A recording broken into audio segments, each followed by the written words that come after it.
It's time for MacBreak Weekly. Andy, Alex, and Jason are here. We've got a great show planned for you, including a look at all of the departures from Apple. Does it mean it's over for Cupertino, or is it just beginning?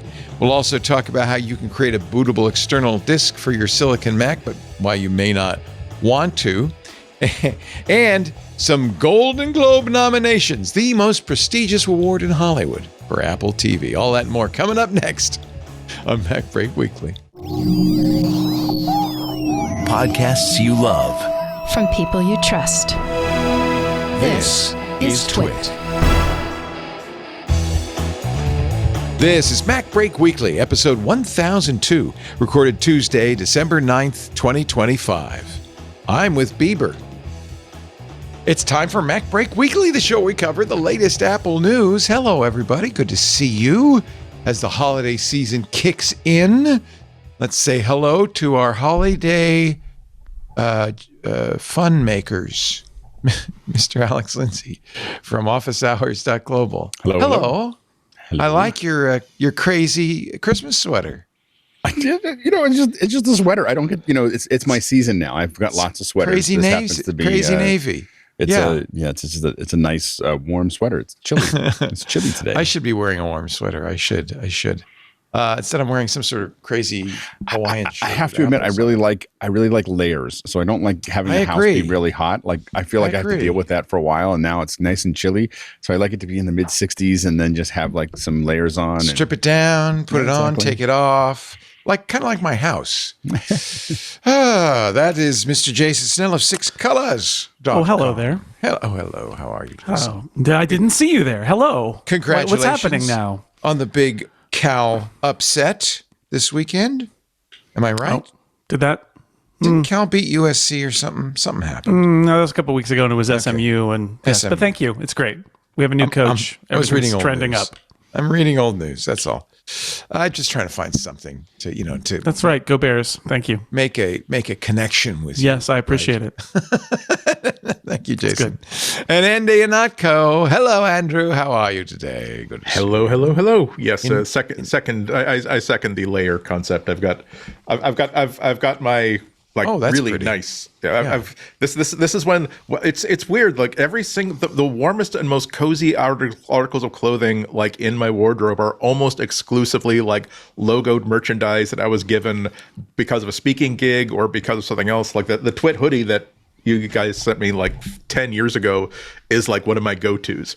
Oh, that's nice. So it's like yesterday was it was 12 or 18 degrees, and because I'm in New England and I have electric heat, there's the monthly choice of, do you want to just layer up inside the house, or do you want to spend another $800 a month this month? And so I was wearing my my John Hopkins fleece plus my Macworld Expo 2003 fleece in 2 layers, and those were nice gigs. Oh, wasn't it nice to speak to those people? And it was the day after last week's MacBreak Weekly, during Windows Weekly, when the news came in, kind of a shocker, that Apple design chief Alan Dye was leaving Apple to go to Meta, which is kind of I don't know, I said it on Sunday, leaving Tiffany to go to Target. Well, when there's a vacuum, something has to fill it. So the lack of design at Meta just that's true. So you're basically saying that Meta sucks Apple talent into the company, and that Liquid Glass couldn't have a better new family.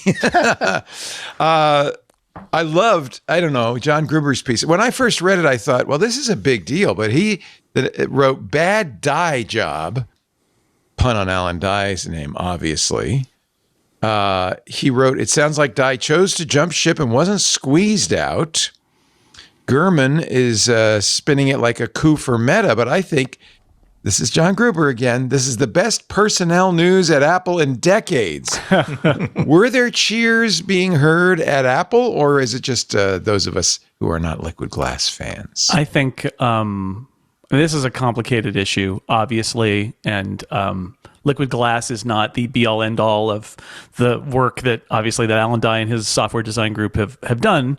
But I can tell you that, yeah, inside Apple, I think that a lot of the people down in the low levels, the programmers, the developers, the software people were frustrated by a lot of the design decisions that were being made by people up top. Now, this is an opportunity for change, and the people I've heard from really love the new guy who's in charge, who comes from more clearly from a user experience design background. Stephen LeMay, who is also a longtime Apple guy. Yeah, and so he gets a chance to step up, and the people who know him think he's great. So I think that's good. It doesn't sound like necessarily the people at the highest levels at Apple. They were taken aback by this, so there may be a little disconnect between like the people in the trenches and the executives who ran him out in their liquid glass rollout video. But it's a complicated situation. I would also say that I find Mark Gurman's framing a bit curious. He just assumes that if one person is going from A to B, that it's a coup. But I will just point out that people leave usually for reasons, and in this case, if Apple didn't, like, when he apparently he notified them and that was it. There was no like frantic attempt to keep him. That suggests that he was leaving because probably something didn't happen, right? He didn't get a title he wanted or didn't like who he was going to report to next. And there are so many other, we'll get to it, executive changes going on at Apple right now and probably in the near future.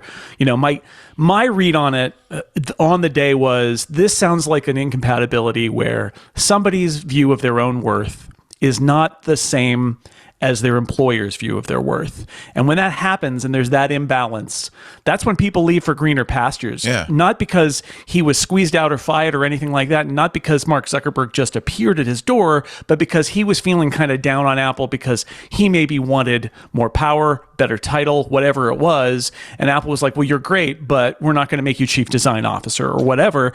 That's my gut read, is having been through this in business before. It feels to me like it's somebody who was appreciated, but not as much as he felt he deserved. And so Mark Zuckerberg shows up and he says, I love you. I'll put you in charge. Here's a truck full of money. $1 billion. Yeah. It's hard to say no. It's, and also in personnel changes, there's often, God, we humans, we love a narrative. Like, it's not, the Beatles broke up not because of, look, they've been together their entire adult lives, they've been together as a group, and they were just sick of being the Beatles, and it was time to do other things. People love a narrative of, no, John was trying to be the heart and soul of the group, and Paul was trying to boss people around, but then Yoko came in. It's like, no, sometimes things just end. And so this is what we've been seeing, like, for the past week, everyone trying to build like a really, really huge narrative over why this and other moves are all happening at the same time. It can be just as simple as, like Jason said, enough of the situation, micro situations changed inside of Apple to make a move to Meta very, very attractive for him, as opposed to, no, he's been shown the door and he decided to take the door rather than being booted out of it. What? Or that, there was about to be a palace coup about design because his design changes were unpopular. Again, that's kind of narrative building. And I'd also have to say that between Gurman has earned the respect that he has been given, and Gruber has earned the respect that he has been given. I'm saying that as a baseline, whenever there is like an attention-grabbing change at a company, and suddenly somebody has a lot of sources of people trying to say, oh yes, well here's why this happened, we always have to add to the mix of our perceptions how much of this is agendas inside a company and outside a company wanting to put a certain narrative out there to say that, no, it wasn't that, no, this wasn't a big coup. Actually, this is part of the transitions inside Apple, which is, and I want to say, reiterate just for the second time, that I'm not saying that anybody is getting played here, but I'm saying that as part of the things that you examine when you examine all of the stories being told here, is that how much of this is, you know what, we don't like it when our employees talk to the press, but we are suggesting that if someone reaches out to you and asks for your opinion on this, and you are willing to say this, that, and the other, we're probably not going to try to track you down as a leaker on this sort of thing. So that's part of the environment that we're in right now. Yeah, I think that as far as the timing for a lot of the executives, I think someone pointed out on Twitter that the Apple bonuses are in October.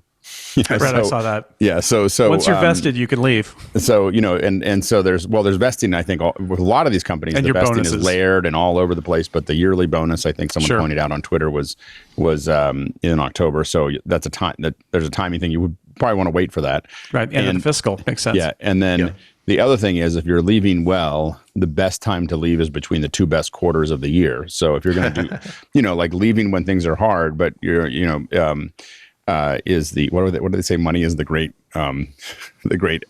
soother. A lot of things can go wrong. You can so the thing is that if you're going to leaving after Apple had an incredible quarter and then they're going to have another incredible quarter, most people are going to forget it. As they go through it. I think that it did feel like a lot of people. I feel like he might have just had a lot of pressure. Like a lot of times, the executive reads. They don't get pressure, but they read the writing on the wall. Like, people aren't going to keep going this direction because everyone's complaining. And they're like, okay, this is the time for me to, this is the highest my stock is going to be. Yeah. Personal stock, this is the highest my personal stock is going to be. It's time to cash in on it. Mm-hmm. And I think that he was at the highest he was going to be at Apple as far as how people see him, right? As he makes that jump. So I think that probably made sense. For the other ones, I think there was a little worry about chip design, but that seems to be not as big of a deal. But but everybody else, I think the rest of it too. But I think all the other executives were kind of. I mean, they're not going to make any. I don't think any of them are going to make any significant change in the direction of Apple. So I mean, there are two things that I think that are constant to most of these changes, personnel changes that were being reported over the past couple of weeks. One is that it seems like a lot of high-level executives are simply aging out of the system, and secondly, it is a seller's market for AI talent and industrial design talent. And so, like you said, Alex, when you have something whose value has never been higher, it is a good time to see what you can get for it on the open market. Andy is going to love me making a Babylon 5 reference here, but the avalanche has already begun. It's too late for the pebbles to vote, is the line. And I think that I feel a little bit like the pebbles are all starting to slide down the hill here, because Alex makes a great point, by the way. When Apple stock is basically at its all-time high, and Apple's is about to have probably its best quarter ever by a long shot, and the stories are out there. A CEO transition is coming soon, which means there are going to be new people in charge, and there's going to be a new reporting structure. And it's already starting because Jeff Williams, the old COO, already left. Luca Maestri, the old CFO, left. When that's all starting to move, and you've got a whole bunch of people who are in their 60s who have made enormous amounts of money and basically don't have to work again if they don't want to, and you can, and then now you're going to get a new boss who's 15 years younger than you, and you're going to have a different reporting structure, and maybe you're going to have to pick up somebody else's group and run it even though you don't want to. When changes are happening like that, it's not a bad time to step off. And conversely, if you're somebody at Apple, imagine sitting there waiting for 10 years and you think, I'd really like to take a step forward and be more responsible, but the people above me have been here for 15, 20 years and they're just never going to leave. That's actually one of the things that I think is a positive about Alan Dye leaving. And one of the reasons I think it's a good thing, leaving the personalities out of it, leaving Liquid Glass actually even out of it for a moment, is Apple has been so static in so many ways for so long that the idea that this guy who's actually been there for 25 years, but he's not, now he gets his chance to step up in a new role, and presumably other people get to come up and fill new roles. And there's a little bit of a fresh perspective on everything. And I think that's super healthy, especially in something that we criticize a lot, which is Apple's approach to software design. But across the company, I feel like that's happening at the high level now, where not everybody's going to leave. But again, if you've got all the money and you're basically at retirement age and you can leave if you want to, declaring victory, going out on an all-time high before you have to report to that kid who used to report to you, and now you're going to report to him. I see it. I get it. There are going to be a lot of new faces around the table come January in the Senior Leadership Council, because Lisa Jackson, who we know well from her appearances along with Mother Nature and Apple videos, is also retired. She's retiring. Apple's general counsel, Kate Adams, is also retiring. Both on the senior leadership team. Jennifer Newstead, Meta's chief legal officer, is crossing the street hired to become Apple's new general counsel. And Jackson Jackson's government affairs staff will report to her starting late next year. Jackson was a Biden appointee. So Obama I'm sorry, administration. Obama. So in fact, took a kind of a back seat with this administration negotiating for Apple. Yeah. So maybe that's part of it too. I think that's a big part of it. It is. It does feel like boom, boom, boom. It's, a lot of departures all at once. I asked Amy Webb on Sunday on Twit, who has a lot more experience with corporate affairs than I do. That's what her, she advises corporations on strategy. Said it's kind of a nothing burger. This is when these things happen. December. In December. December is the equivalent for those who know about the Friday afternoon news drop, right? You dump the bad news on Friday afternoon Christmas time. because Yeah. nobody's gonna listen to the news on the weekend, and then it's Monday and it's old news, and so it's a good time to kind of like keep things under the radar. Well, the holidays, the end of the year, are the Friday afternoon of the year, right? Like it is a good time. Plus, people want to. I mean, I've been in that position when I was giving notice at my last corporate job. I kind of like thought end of the year was a good time to do it, and you just kind of like turn the page. That made perfect sense to me. I think everything we've outlined here. There are a bunch of changes coming. The stock is really high. If you've got a lot of options and things like that, or you're cashing out stock, it's a great time to do that and get Buy your money some out if you gold want and to. get out of the like market. there's so much here, and Apple. I would say I'm gonna say Apple has done a tremendous job, especially since Steve Jobs died, in making everybody see Apple as having enormous continuity and a great team that's been there a long time, and a lot of them work with Steve and they know the corporate culture. And in the early days after Steve died, it was super important. But I think what's happened is you've seen, because Apple is so different from other companies, because it's been so successful, there hasn't been a moment where they've had to be like, oh no, it's a disaster, let's get rid of people. That maintenance of stability is now kind of like what is it? The chickens are home to roost, or whatever you want to use the metaphor is. They've been so stable for so long, but now you've got a lot of people who've been tenured a very long time, all of whom are basically in their 60s and are going to retire soon. And, I don't know. Tim Cook's going to do what he's going to do, but if Tim's going to make a move and you're on the senior leadership team, I just feel like, we're getting payback for the last 15 years of stability right now. Yeah. Yeah. In fact, it makes perfect sense. All these people are retirement age. This is exactly when it's So going to many happen. of them. And again, I think CNN article from Lisa Edicchio, who we know well. What the heck is going on at Apple? Yeah. As I said, Amy Webb said nothing. This is normal. Nothing to see here. and Do you I don't guys think- agree? Is this a sign of trouble in Cupertino? Not really. I think that there's most of the executives are not going to make any significant change in the technology that Apple's sitting on top of. I think that there was a rumor for a moment that Srouji was going to move on, and the chip czar, Johny Srouji, Mark Gurman reported over the weekend had been that was a quick turn. That was he's thinking of leaving. Oh no, he's not. That he was thinking of leaving, and he wanted a better title and he wanted more money, and that Tim Cook was negotiating with him, and then he put out a memo that was to his staff, but like it's an email memo. It's to be leaked to Mark Gurman and the rest of the world, saying, "No, I love it here, and I'm staying, and I have no plans to leave." That one was a big one when that report came out, right? Because that's a person who is appreciably responsible for one of Apple's most important things, which is Apple. He's Apple Silicon, basically, right? Yeah. But and we can talk. There's journalism inside baseball there, because I actually do believe that Mark Gurman's sources. I mean, Mark Gurman doesn't make things up. I'm sure somebody who has knowledge of the situation knows that at some point recently, Johny Srouji was negotiating with Tim Cook about what his role was going to be. Again, a part of this whole thing, like a bunch of stuff is changing. What do I have a new role? What responsibilities do I want to take on, or do I want to try something else? I think Gurman got some information about that. And then with Srouji's quick answer, my guess is the information Mark Gurman had got was a little bit older. Yeah. And they had already gone through that process and come to some agreement.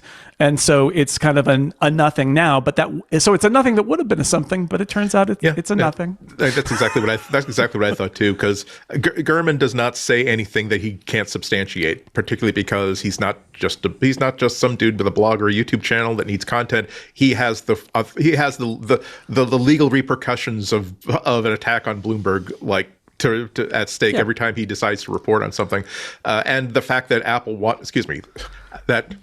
wasn't an official release, as Jason said, but the fact that there was a media scramble indicates exactly how powerful when Gurman says something, how it can move the needle on the stock market, on morale, on everything.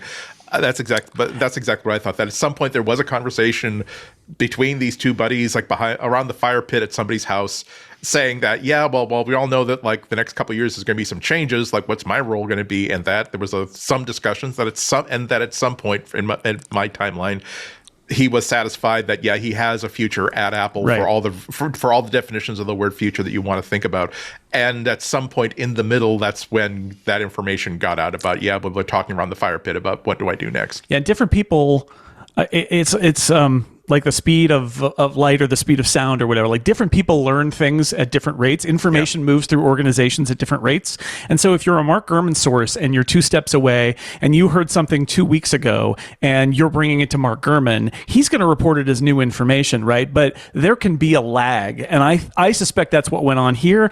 I also kind of suspect that's what went on with the Financial Times saying Tim Cook was planning to leave and Mark Gurman saying, no way, I think they made that up.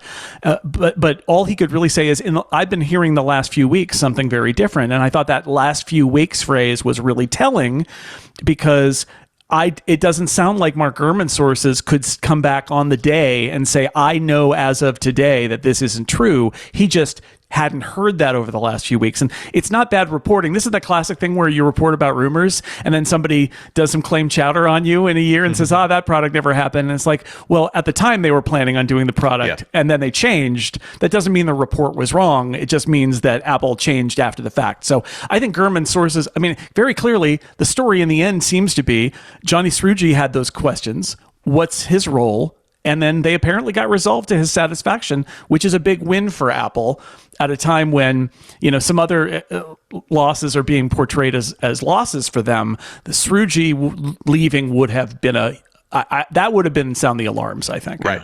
So that would have this, moved on the stock. Gurman's follow-up reporting said that Srouji had told Chief Executive Officer Tim Cook he was seriously considering a departure in the near future, according to people with knowledge of the matter. Cook has been working aggressively to retain Srouji, the people said. The campaign included offering a substantial pay package and the potential more responsibility down the road. Srouji told his team in this leaked email, I love my team and I love my job at Apple and I don't plan on leaving anytime soon. Although I would have liked it better if he'd left out the anytime soon. That feels a little bit it's a non. You could read it however you want, but they wanted to I don't put out plan some on reassurance. leaving. Period. That has more impact than any time soon. Sounds like I want to rest assured. I just bought a 12-pack of Red Bull and put it in my office fridge. So there's no way I'm leaving I want to finish the 12-pack. Red Bull. Yeah. Anyway, let's hope he's not leaving because he is. And it's funny when I remember a couple of WWDCs ago, we were all watching. And Srouji comes out for the first time. It was the first time he'd been on. And everybody was like so excited. Johnny's talking. This is a big deal. He is highly respected and has done a lot for Apple. And I think, I do think that, we had time to think about it for a little while before the news came out that he said that he wasn't leaving. And I think that we also have to remember that the chips, that would affect somewhere in 2028 to 2029. Right. If he wasn't around. Right. Like, it's not like everything would change right now. The chips are pretty all in the far oven out. already. Like there's a lot of stuff that's already happening. So we'd be talking about the M10 or M9 chip, most likely that would be affected. Okay. So we can all just settle down, class. Relax a little. Nothing's going on. Well, that's the thing is something is going on. Change is happening in the top level ranks at Apple, and it's change that's probably overdue. But like I said, I think they overcompensated after Steve left of like stable, everybody stable, positions, brace, right? And now it's now they have to.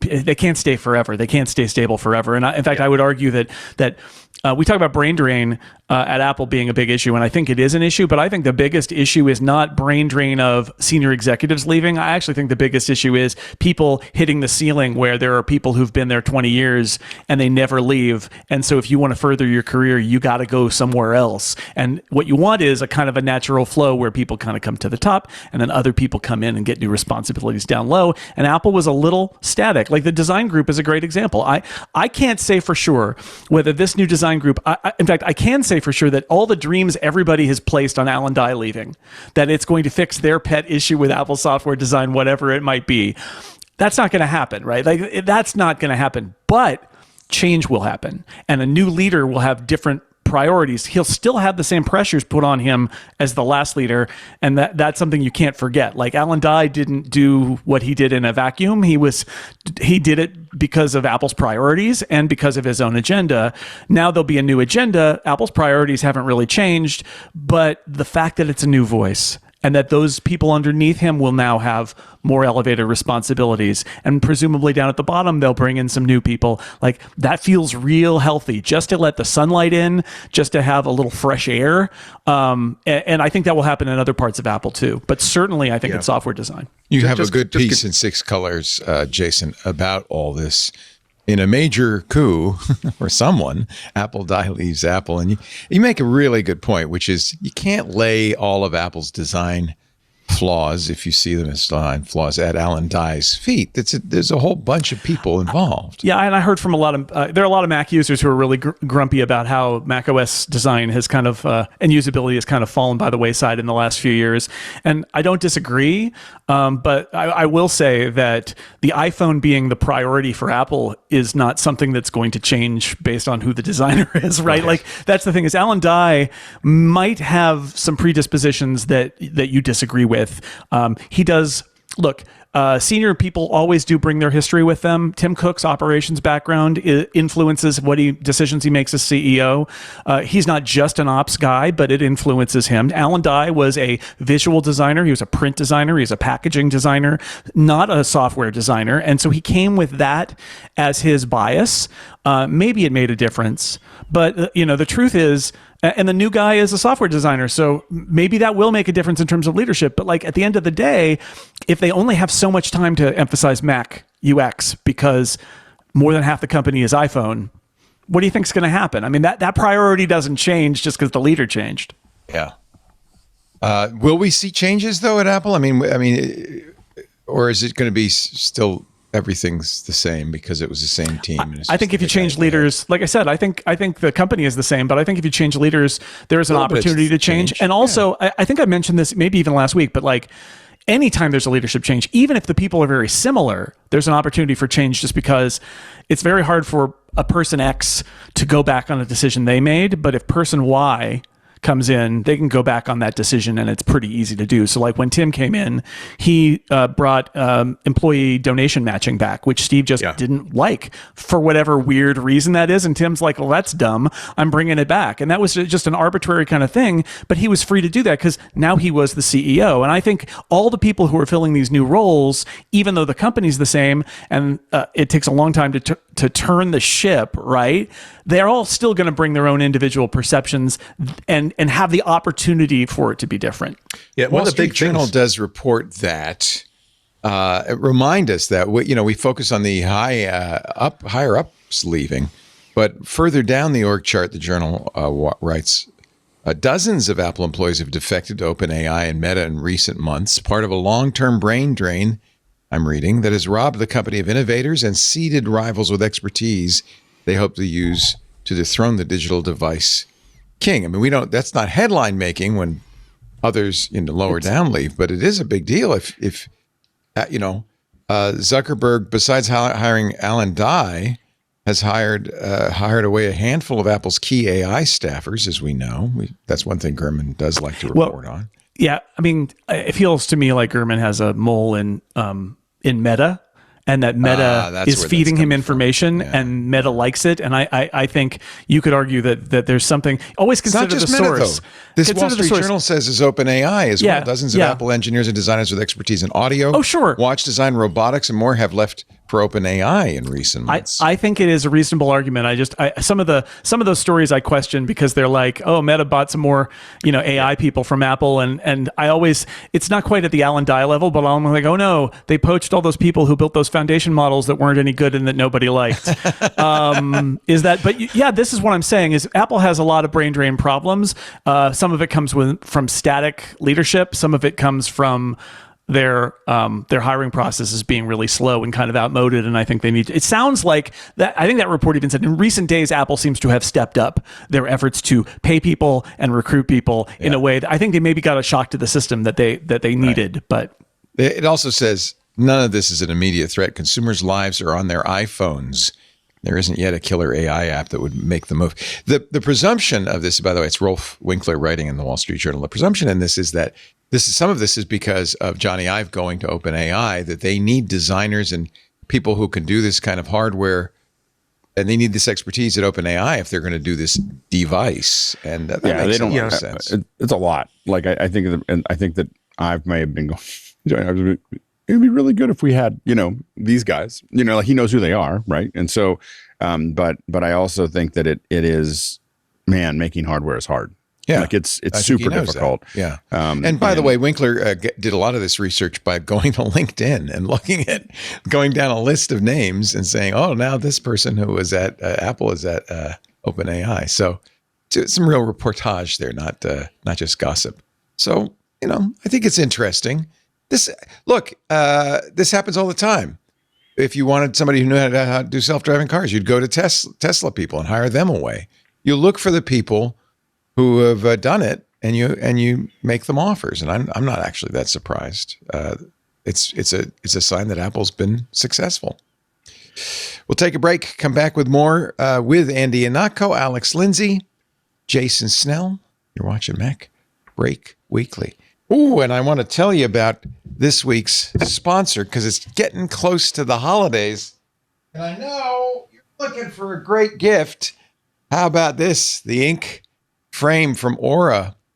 Aura, they're brand new. Wouldn't it be great if you could change photos on your wall every day? If I just showed you this, you might say, that's our wedding photo, by the way. You might say, and by the way, I have this set up to change every night. I'll change it now just to show you some other photos. But it's great. I wake up in the morning and I've got something different.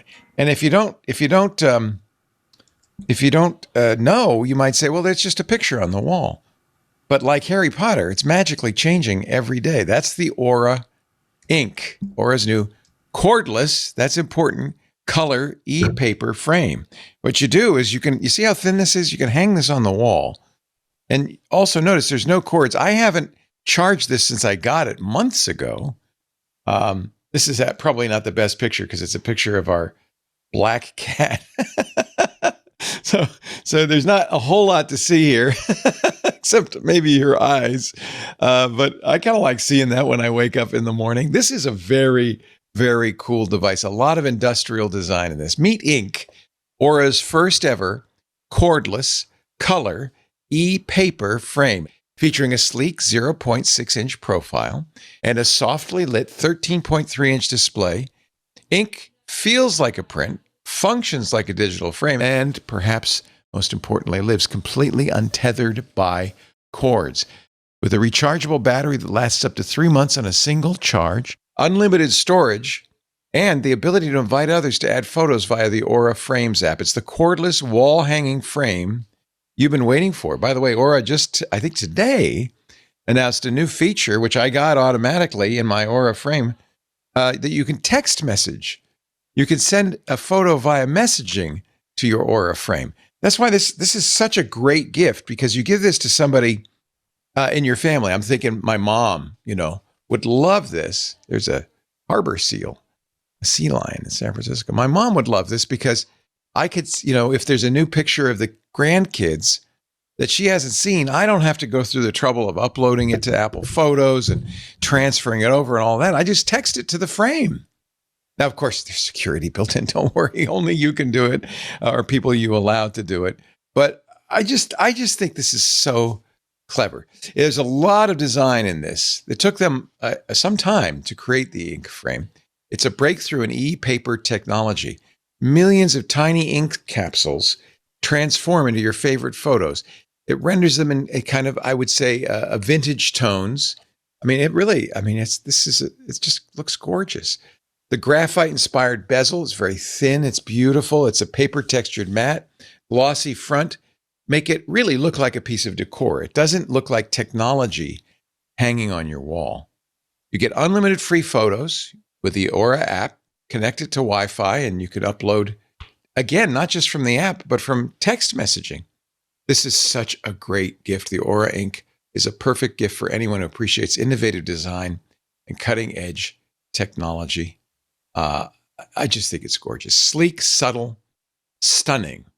Ink blends the warmth of a printed photo with the versatility of an e-paper frame. No cords, no fuss, just your memories beautifully displayed wherever you want them. Head to auraframes.com/ink to see for yourself. Support the show by mentioning us at checkout. That's auraframes.com/ink. Act Now, they are offering a limited time holiday discount, but that ends soon. There's a lot more technology that goes into this. I think they go into it if you look at how it works in the on the website. But they invented a new dithering technology. They did a whole bunch of stuff to get these images to look so good. It's just so cool. And I checked this morning, and my frame is at 30% battery. So that's more than 3 months now of daily changes. You can change up to every 2 hours if you want. auraframes.com/ink. I just think this thing's great. We thank them so much for their support of MacBreak Weekly. They knew you guys would want to hear about this one. Tomorrow, by the way, big day in Australia. Gosh, look at this picture. I just changed the picture. Tomorrow is a big day in Australia. Everybody under 16 will be banned from Facebook, X.com, Instagram, YouTube. Is that today? Is that today? Today. It's the 10th. Yeah, Oh, so you're it's right. happening So it's this today. morning in It's going Australia on. right now. So right now. Can you hear the sound of 1,000 voices crying out? I hear the sound of 100,000 or a million kids Googling for what's the best VPN in my area. Yeah, it's really good news for VPNs.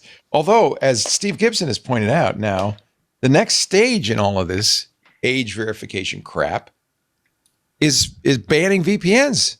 Yeah. I mean, if you're really committed to this, well, now you have to prevent people from using VPNs. It's not a good road. Yeah, I mean, this is. I have to say that I'm really conflicted on this. This is an issue where I 100% support and believe in the intent of this I do too. legislation. I agree. I think that smartphones for kids. The more we learn about the effect on kids who still have squishy minds, the more we feel as though we need to do something to protect kids from predatory corporations that are really just has their worst interests at heart. At the same time, though, I can't think of a single way that you can ban these things, ban social media apps for kids without having so much of the walls and the ceiling collapsing down around you in terms of privacy and safety that it's just not worth the punishment. Yeah, just remember, in order for this to work in Australia, every adult using those platforms has also to verify their age. And the other thing is that, I mean, they're just I don't get to half an hour on this, but like, number one, they're kids that their geographic community is killing them.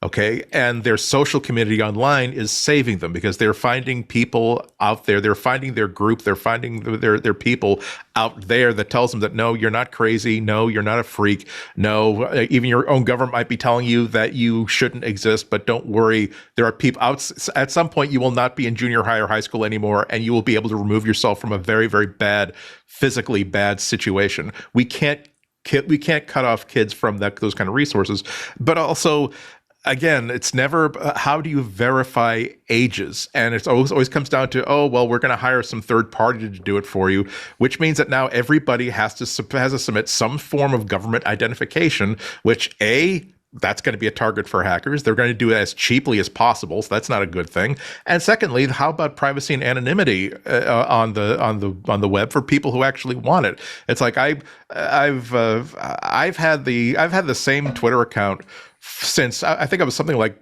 user number. I'm in the tens of thousands. I was an early enough thing, but now the idea that I now have to provide a government provided ID in order to keep on using that's not acceptable, even if Twitter was what it was 10 or 15 years ago when I actually enjoyed it. That's why Blue Sky left Mississippi. Yeah. Mastodon has already said, and I run a Mastodon instance at Twit Social, there's no way we can technologically do this. Yeah.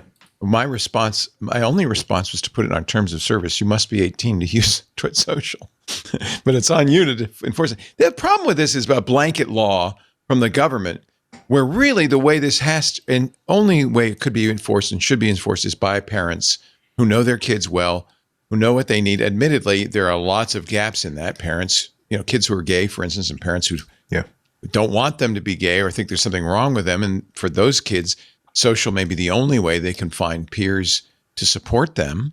Those parents are not going to approve. So there's a gap there. And then there's parents who just don't care. There's a gap there.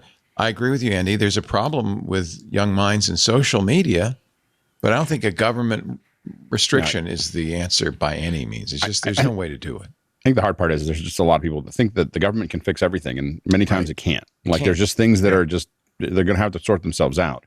Now, I say this as a parent who my kids are still have to, as long as I'm paying for the phones, I approve all the apps. Yeah. And so you did the right thing parentally. They have no real social, presence. My daughter just finally got on Instagram. She's 16 years old. And, but that was just because she's a music artist, and she wants to promote what she's doing, and so that became a thing. But it's a business decision. They all look at their peers as kind of going crazy, the amount of time, so they're not in that mix, and there's not that many of folks like my kids, at their high school, that just aren't they have phones. They're just not being driven by, and it's funny that you don't see them driven by the phone either. They're not like looking down at their phone all the time either. So it's an interesting thing because they don't have that drive. Now they're still on Discord. Weird They do have to go Discord. to restaurants these days and see young kids on phones the whole time. It's funny, in my family, in my personal family, and in my extended family, there's a real cultural bias against it. Like people, I don't know if we really say it out loud, but no one uses their phone at the table, like at the dinner table at home, going out. And I feel like that definitely makes a huge difference in the quality of a lot of things. So I say that as a parent. But at the same time, I think that having a bunch of people that barely know how to use email, writing laws is not a good idea. Yeah. And the politicians who are writing these laws don't know anything. So they're being driven by intelligence agencies who would love to have a backdoor and have more people identify themselves. They're being driven by, a variety of parental folks that just think that we can get the government to do anything. And I think that it's I, as a parent, haven't let my kids do that much social media, but I definitely don't think the government should be making laws about it. Yeah, I don't want to be me, I'm not a real hot take kind of guy, but this isn't the government's business. Bottom line, it's like, I'm sorry. I think that this is, I think this is something that, well, let me put it this way. Parents do need to be involved. I know there are bad parents. The solution isn't to just make a blanket law that has all of these problems. Even if you think that there is generally ill effects of kids having access, I mean, it's equivalent to saying we're going to make it illegal for children to watch television. Like, I'm sorry, it doesn't make sense. It's such a broad blanket statement, and there are so many benefits that come out of access to. And the ancillary issues here in terms of identification, in terms of preventing children. See, because the beauty is not only when we say it's up to the parents, it's also up to the kids to define what they need and go get it, which is all those kids who feel like outsiders or excluded, who can't find their tribe, who don't know who they are until they find out. And they're like, whether, gay kids, trans kids, whatever it is. I think it's misguided. I appreciate the sentiment here. I think that there's absolutely some evidence that some of the exposure here can be bad for kids, but to just have a blanket ban of technology like this, I'm sorry. I think it's just deeply misguided and wrong, and will cause more damage than it helps. Yeah.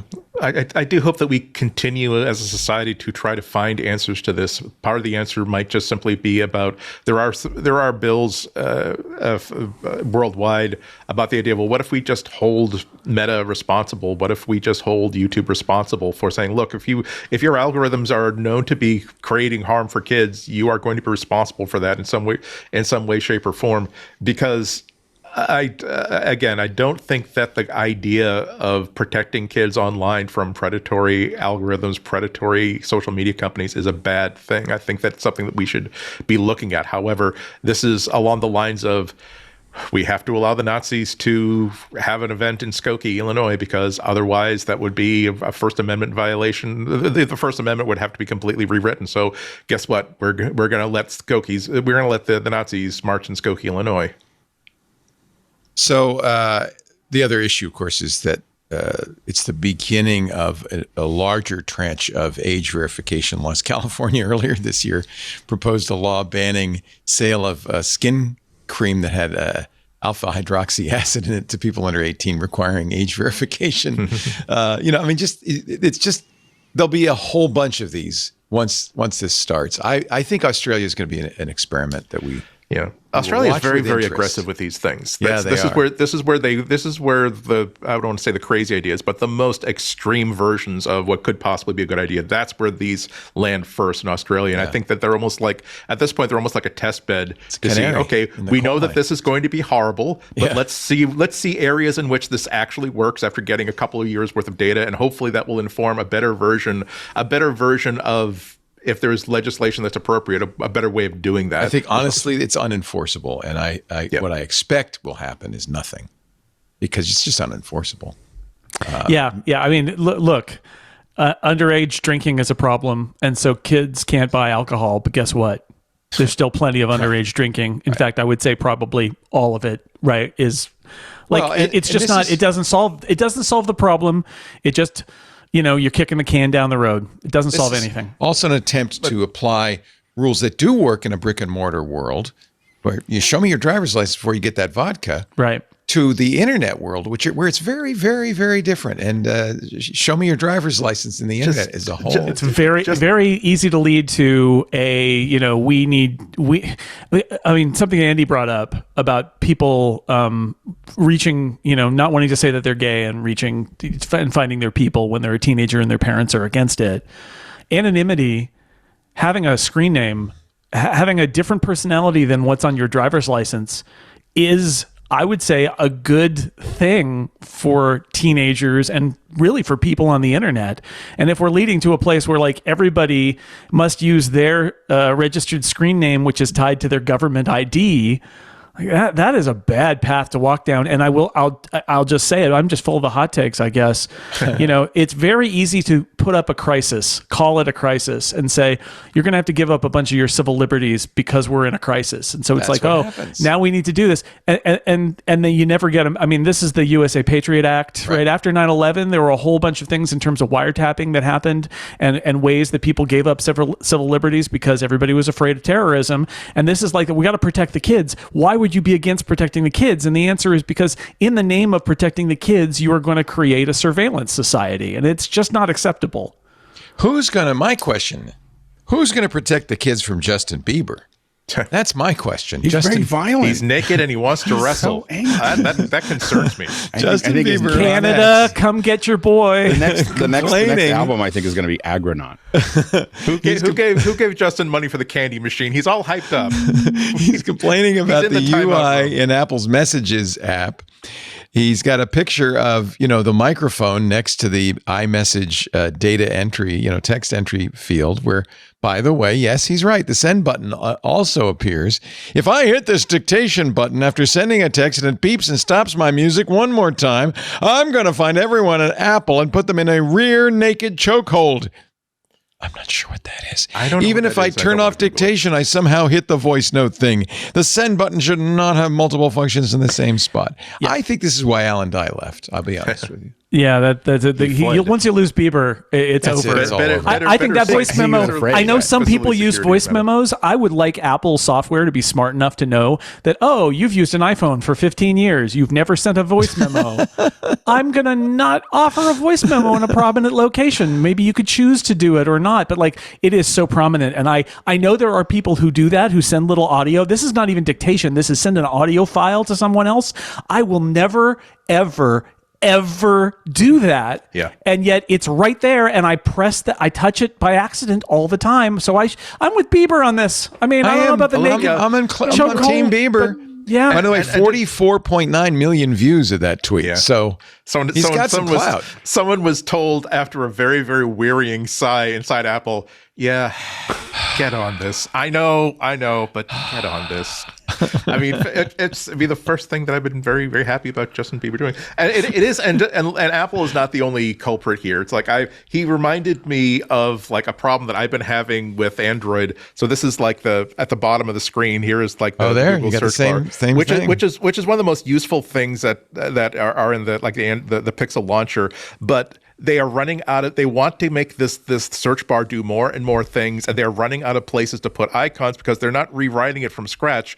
They are just basically sticking it somewhere. And the number of times where I should mention at the bottom, like see that little bar at the bottom, that's also like the app switcher. The number of times I've intended to simply swipe to switch an app and accidentally tap the microphone to do like a Google search or a voice search. It's like, that's not what I'm doing. It's like Jason, I want to be able to say, I never, ever, ever, ever, ever, ever do that. So in whatever heat map that you're using to decide whether or not I'm pushing the mic button, unless I'm pushing that absolutely dead center, please assume that I don't care about this microphone button. I think that the thing that what might have gotten that tweet to go out is that oftentimes I look down and somehow I've hit it, and there's like it's been recording for a 20 seconds or 5 seconds or whatever. I see it building, and I go, oh no, and I knock it off, and I can very quickly, very easily accidentally send.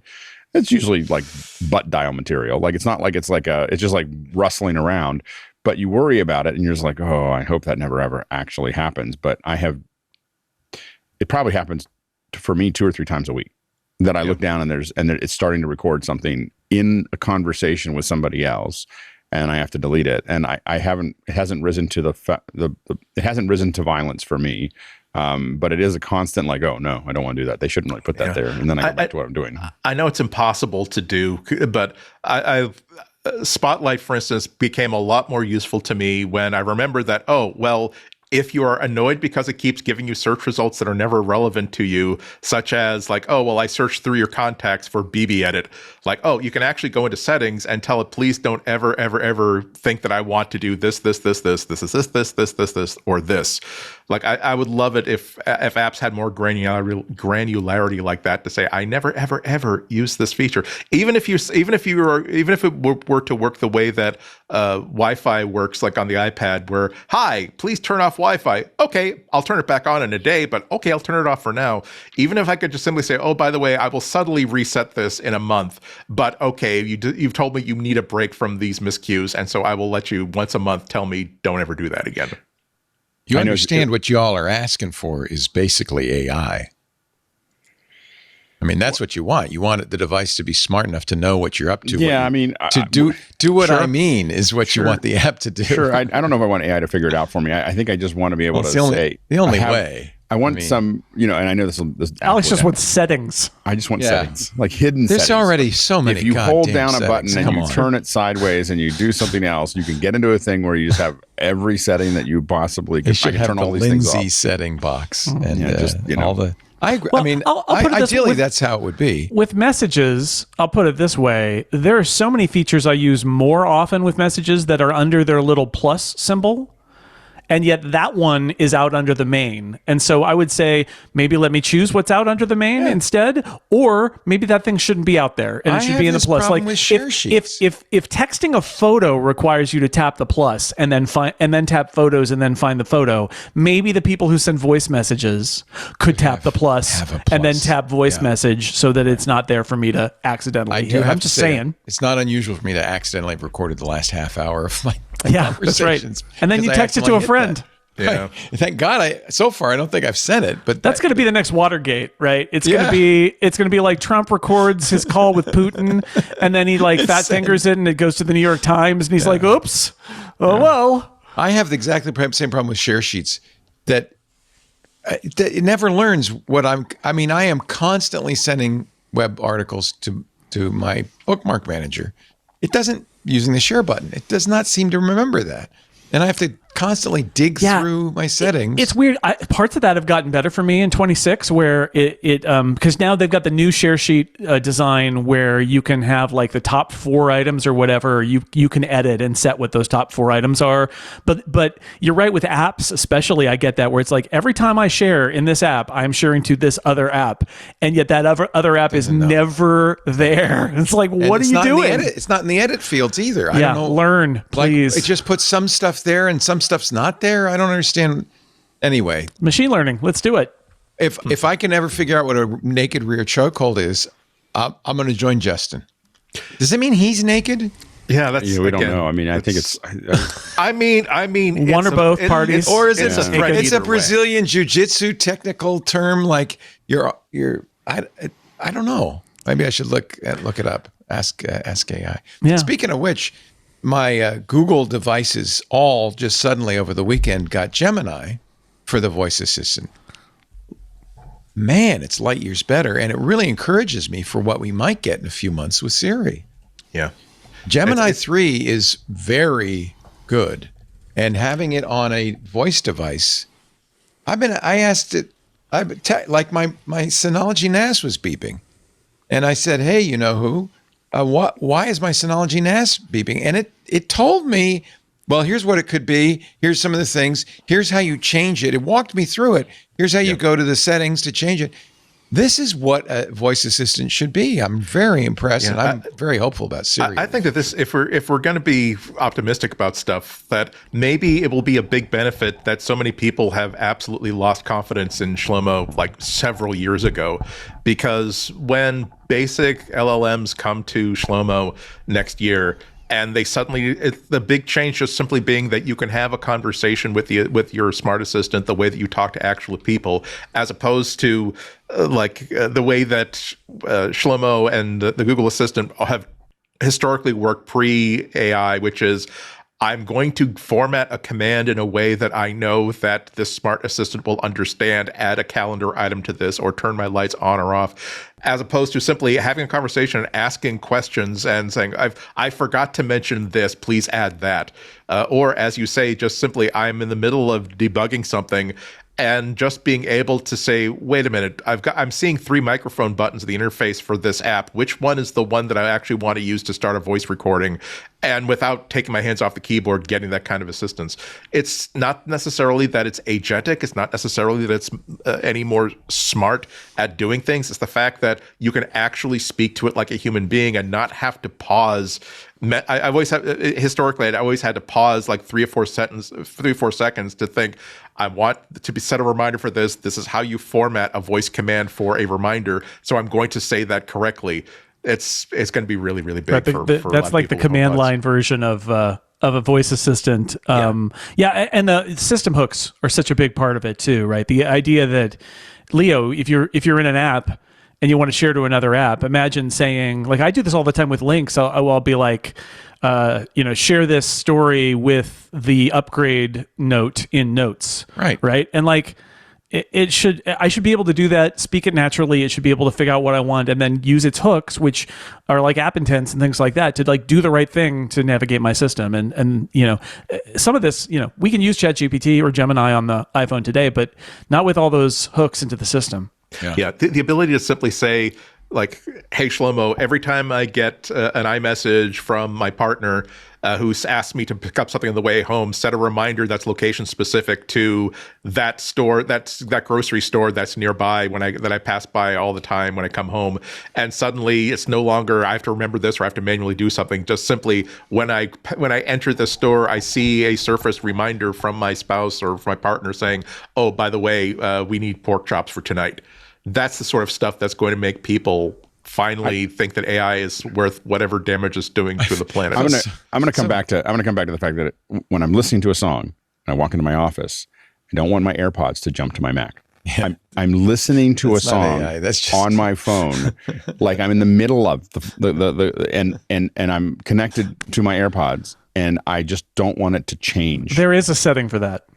I know, but it's like I know that there's a setting.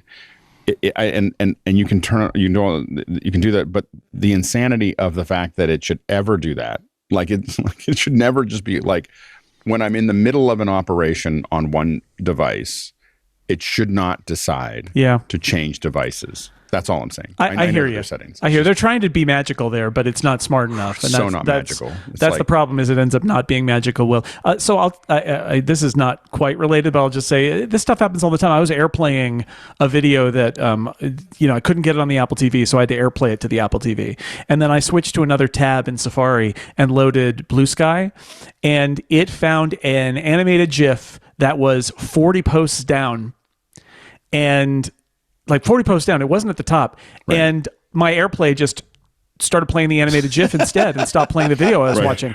It's like, who asked for this? And who asked for a computer that's incapable of doing two things? I guess I'll get you, Alan Dye. I just feel like there's a when in doubt, don't do anything. Like don't poke at it. This is why people make a big deal about Alan Dye, because we do want to blame somebody. Yeah, we want to blame somebody. You and I know logically it's not Alan Dye's fault. There's a whole bunch of people involved. And it's a complicated computer science problem. Apple's too big it's just that we all die a little every time we ask Shlomo to set a reminder as is playing. Set a reminder on Apple Music. It's like, or when I ask for a song to be played, I never want the live version ever. No kidding. Ever. No kidding. Or the demo. I don't want any. I just want to hear the version that I know. If I wanted the live version, I'd ask for it. Yeah. And I didn't, but that's not what I was asking for. I just wanted to play the song, and it's like 30% of the time you get the live version, and you're like, what made you why is this such a common factor, is to play the wrong version of the song? I'm just going to reiterate, this is why you want AI, because at some point. Yeah. I mean, that is the thing that's going to get myself and a whole bunch of people super excited about the future of AI. When the example I always fall back on has always been like impossible, but now it feels like it's within reach. That line from Broadcast News, when the intimacy between two friends is illustrated by a single line where they need to meet up someplace, and Albert Brooks says, let's meet at the place with the thing where we went that time. And Holly Hunter immediately knows what he's talking about. Great, see you soon, and hangs up the phone. AI is on the precipice of understanding. When he said, play this song, I know what he means, and I know what he likes. He doesn't mean the recent cover version that is now blowing up on TikTok, doesn't mean the demo version that's available, that was recorded on a cassette tape for the Beatles anthology series. They want this exact version, and I don't need to be told that. I've been using the variety of voice assistants to play music. I've seen all of these problems. For a long time, it bugged me because the Google Voice Assistant on my Google device that I listen to music to in the morning couldn't tell me what a song was. I said, well, what is this song? And I don't know. All of a sudden with Gemini, it can. It can give me a lot of information about the song if I ask, for follow-ups. So even that, there's little things. I'm just saying, I think we're not so far off from a dream. In defense, I tweeted about this last week, but in defense, the one that blew my mind last week, my daughter and a friend recorded a song, and so I knew where it was, I put it in notes. I just grabbed onto the MP4. She recorded on Logic, and then I think I talked about it last week. And I just grabbed it to put it in notes, and then I just left it there. And when I came back, Notes had transcribed the song. They transcribed. No. Yeah. Not only had it transcribed the song, it has the little highlight that goes along if you play the song in Notes. Cool. It highlights it, and that was probably the most mind-blowing. Like, I was like, what? Like, I looked down, and it's like playing, it's like doing the little karaoke. Thing with a song that I just took and just left in Notes for for a little while. And then at the bottom it says, do you find this useful? So I'm sure it must be beta or new or something. I was like, yes. Can I hit that button like 10 times? Like, I don't know how often I'll use it, but I was like, that is the craziest thing. There was some magic there. There should be like a really nice, unique emoji of a doggy. And that just next to every single thing it does, you can just pat the doggy on the head and say, nice doggy. Who's a good boy? You're a good boy. Yes, you are. So it knows that, hey, I'm going to do that again. Because I would be remiss if I didn't point out, it will also find hideous new ways to frustrate us. So just count on that as well. Oh yeah, no, it's part of the fun of the AI, and especially vibe coding related Reddits, is all the people who are now that there's Google has its AI based IDE, there are people who are using it with the safeties turned off, and just it decided to execute a root level, like delete whoops. my entire home directory command when I just Don't asked do it to that. find. It's like, We have actually a Maybe I very should good demo of compose of anti-gravity on our AI user group from last week. Thank you, Lawrence. One of our club members did that. So if you're interested and you're in the club, you look on the Twit Plus feed. And thank you to another club member, Paul, better known as Chocolate Milk Mini Sip, who has sent me the Wikipedia article for rear naked choke, which has an absolutely horrific picture of a Marine getting choked. The naked refers to the fact that you're not using a training uniform or gi. You're not naked. But is that what Justin Bieber meant? Is the question. I don't think we don't should know take what he chances. meant. But it sounds like he's Does been he studying himself know what that jiu-jitsu. is? So Yeah. It will take better people than us to know either that what or he's Justin in the Bieber Canadian meant. Marines. I don't know. More adventurous people than I will investigate. Recent that. studies have shown the rear naked choke takes an average of 8.9 seconds to render an opponent unconscious. So There you go. Justin, use it with care. Use it with caution. We're going to take a break. And please do not... You do not attempt to rear naked choke anybody during this break. We will be back with more MacBreak Weekly. Andy, Alex, and Jason. Our show today brought to you by Space Mail. We've been talking about Spaceship for a while. Really great domain name service. But they do a lot more. I want to tell you about their very nice professional email service, Space Mail. It's business email. Now, of course, I've said this for years. The best way for you to make your business email look professional in every message you send and give your emails the best chance of reaching the inbox, not the spam folder, is to switch to Space Mail. Get a domain name that's your business name and switch to Space Mail, where delivery happens. It's why over 2,000 users switch to Space Mail every month. Switching's super easy. Space Mail has a very fast unbox process that links your domain and email in seconds. So all you do is you go there, get a domain for your business or your family or whatever. A custom domain is so much better than gmail.com or AOL.com or, heaven forbid, Hotmail or Yahoo.com. It shows you're pro. It shows you care. And once you set up, Space Mail keeps everything running smoothly with built-in spam detection and a 99% uptime guarantee. It's really great email. New features are shaped by user feedback. They pay attention to their Reddit users and, of course, people who send them email and fill in support tickets on their website, and they build stuff around what people want. For instance, built-in calendar. There's a great AI email assistant built in. There's an app for iOS, of course, and for Android for Mail on the Go. And all of those things were suggested by Space Mail users. They really listen. Space Mail is a key part of the wider spaceship universe, if you will pardon that expression. If you listen, I talk about Spaceship all the time. They're some of the best prices you've ever seen on domains, not just for Cyber Friday or Cyber Monday, but all year round. Plus the add-on features you might want, including VPNs, website builders, hosting, VPSs, tracking protection, all sorts of stuff. Take a look. Whether you're building something big or launching your first idea, or you just want an email address for your family, Space Mail gives you a pro email address without the pro level price tag. And with a 30-day free trial, you could start today at zero cost. Take a look at the deal they offer if you transfer domains over, because it includes Space Mail as well. Visit spaceship.com/twit to see the exclusive offers and discover why thousands have already made the move. That's spaceship.com/twit. I think you will like it. And don't forget their little ALF AI assistant who helps you do all those little fiddly bits that every domain requires from time to time. Space Mail at spaceship.com/twit. Thank you, Spaceship. Apple is still facing all sorts of government concern. They may have to enable always-on GPS in India. I wonder why the government would want that. They're reviewing a proposal that would keep GPS location services permanently active on every iPhone sold in the country, according to Reuters.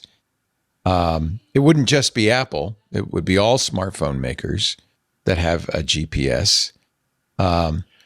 Yeah, apparently this was a proposal that the telecom regulators in India floated privately in July, and both Google and Apple have been saying there's no way we can do this.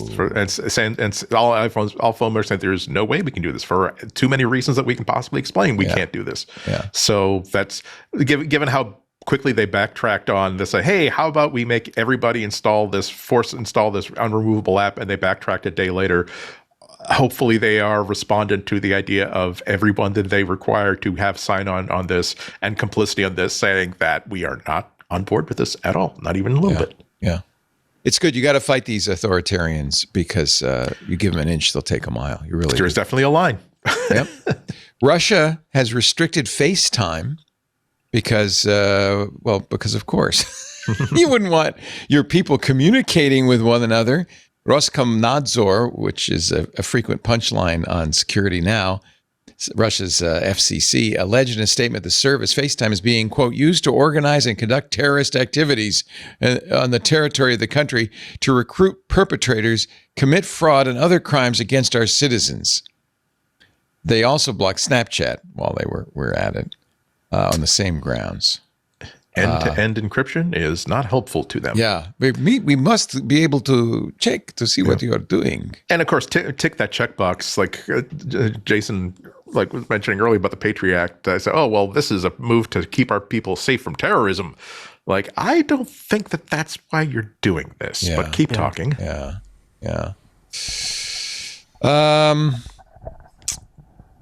What else? It's going to get a little slow. That's the irony of Apple saying, we're going to bury these announcements in December. When you're a show that covers Apple entirely, that's the worst time because there's no other news. Here's a love letter to a glory days of iPhone gaming. This probably should have been a pick of the week for Andrew Webster writing in The Verge. It's a new collection of old games from Simogo or Simogo. I'm not sure how you pronounce that. They have done other games before, but now they have this Simogo Legacy Collection, 7 games from the good old days. Curious what made the good old days of iPhone games. I didn't know it was the good old days. That's a good question. Cosmos Spin. I mean, there's a lot of great games. Bumpy Road. Beat Sneak Bandit. Year Walk. I don't know these games. Oh yeah. Oh, you know them? I'll say the good old days when you could just say, hi, I have a game to sell. It costs X amount of money. Yes. If you pay this amount of money, you will get this game. And I won't have to buy things to make things. Nope. It's $4.99. We think that's a fair amount of money. Great. Yeah. That's the only nostalgia I have for early iPhone games and all games in general. Well, if you're a fan of The Walk, now you know where you can get it. I sometimes feel bad because I bought Kingdom Rush. It's the only game I play on the iPhone, and it's but I have I think you it's love the original tower one. defense games, don't I you? love tower defense. No, here's the funny thing is I'm pretty picky about tower defense. I don't play very many of them because they're always too something. So it's trying to find the right mix. And so Field Runners, of course, was the one that I enjoyed the most, and it went under. Probably because it didn't ask you to do it. You bought it once for $3.99 and then never paid for them again. There's only so many of us to do that. And so, Kingdom Rush is the one that I only play it on, it's too addictive for me. So I only play it on the plane. So if I take off, I get to play Kingdom Rush. Fortunately, you're on the plane every week.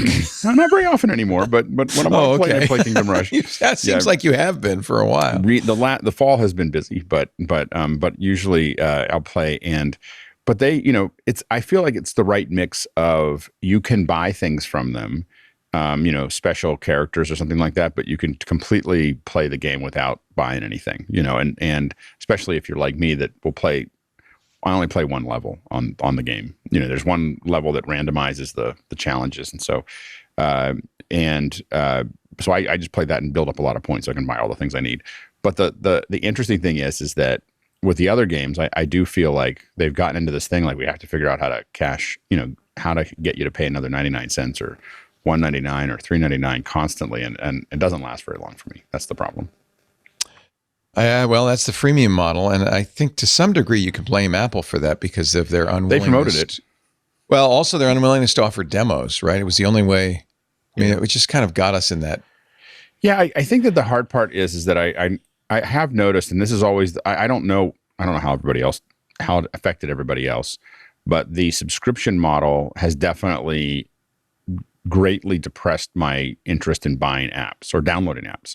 I used to I used to buy an app probably once a day, once every other day, but for $1.99 or $2.99 or whatever, I'll just give this a shot. And now I have this like kind of PTSD about 100%, what is this going to look like and how is this going to what is this going to mean? And the reason that I'm so attached to the App Store is because I can see all my subscriptions and cut them all off. Like I just cut them off constantly. I look at everything and the hard part is I end up with other subscriptions. If I buy, I'm always afraid I buy very little outside the App Store because it's mostly just because I don't want to manage it. I don't want to remember that, now I have to go through my credit card and figure out who's charging me for what. So I think, but I thought about it the other day that I was like, I barely ever download an app. Unless, it's just very, very rare. When it used to be something, I have hundreds of apps. I used to download them all the time. And I'd pay $1.99 or $2.99 or $3.99. It was no big deal. And I think that lifestyle has ended, with subscriptions. It's tough. And I'm on your side. It's like, whether I'm buying an app on the Apple App Store or on Google Play, I've realized that I enter the search with the idea of I'm probably going to get cheated if I'm not 100% on guard and vigilant, because there's so many different ways to for it to absolutely and horribly. There was a time, like a moment last month, where spontaneously I needed an app for my Android phone that was the equivalent of Apple's like measurement app. And so, okay, but there must be something on the Play Store because that's actually a useful thing. And of course, the number one title was, okay, this actually has a lot of reviews, but hey, it's $13.99 free for the first 3 days. Then after that, it's $13.99 twice a month.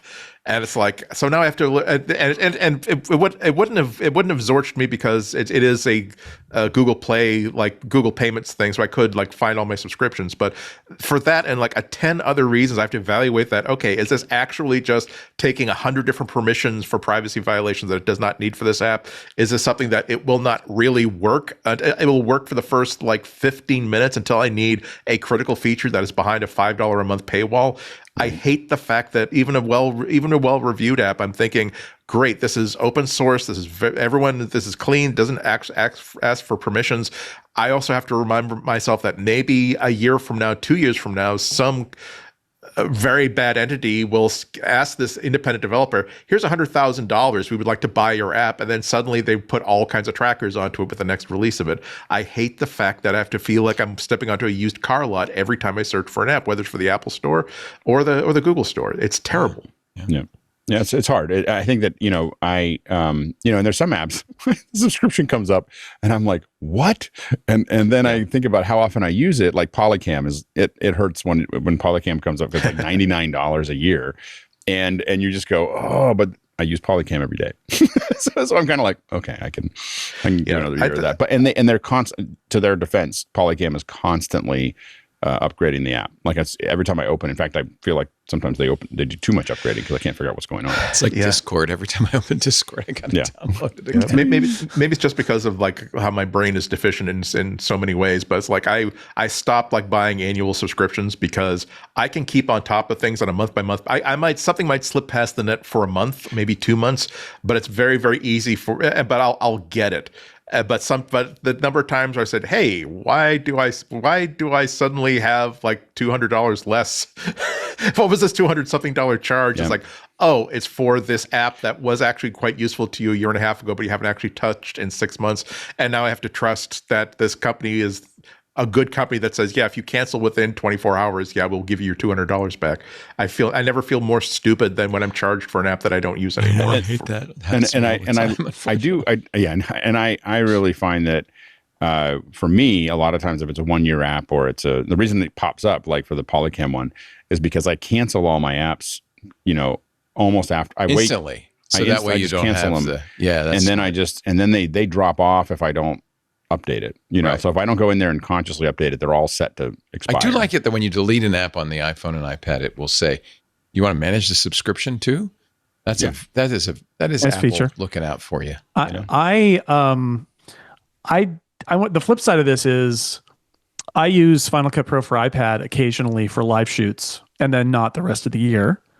And for $4.99, I think I unlock it for a month. I do my thing and then I move on. Right. If you're well managed, and I felt like with Logic, I paid a lot. You know, I got Logic on the iPad and I was just about to, I recommended it last week. I was just about to delete it and then suddenly realized that, you know, suddenly recorded something. It was actually easier to use on the iPad than it was on the computer.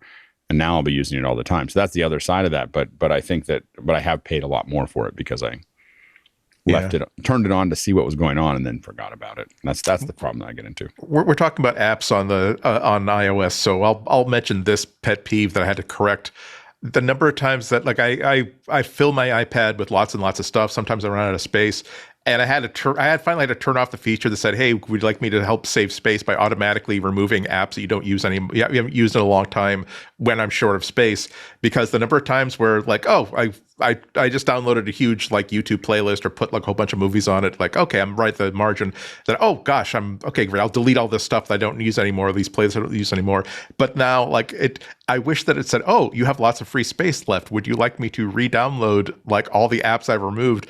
Because I'll find myself like in a place without Wi-Fi or where my Wi-Fi connection is my mobile hotspot where I have limited space, and like, oh God, thank goodness I have this podcast recording app. No, I don't, because it got removed, and now okay, this is a 200 megabyte download that's going to take a while to install, and it's also going to cost me a lot of my mobile hotspot data.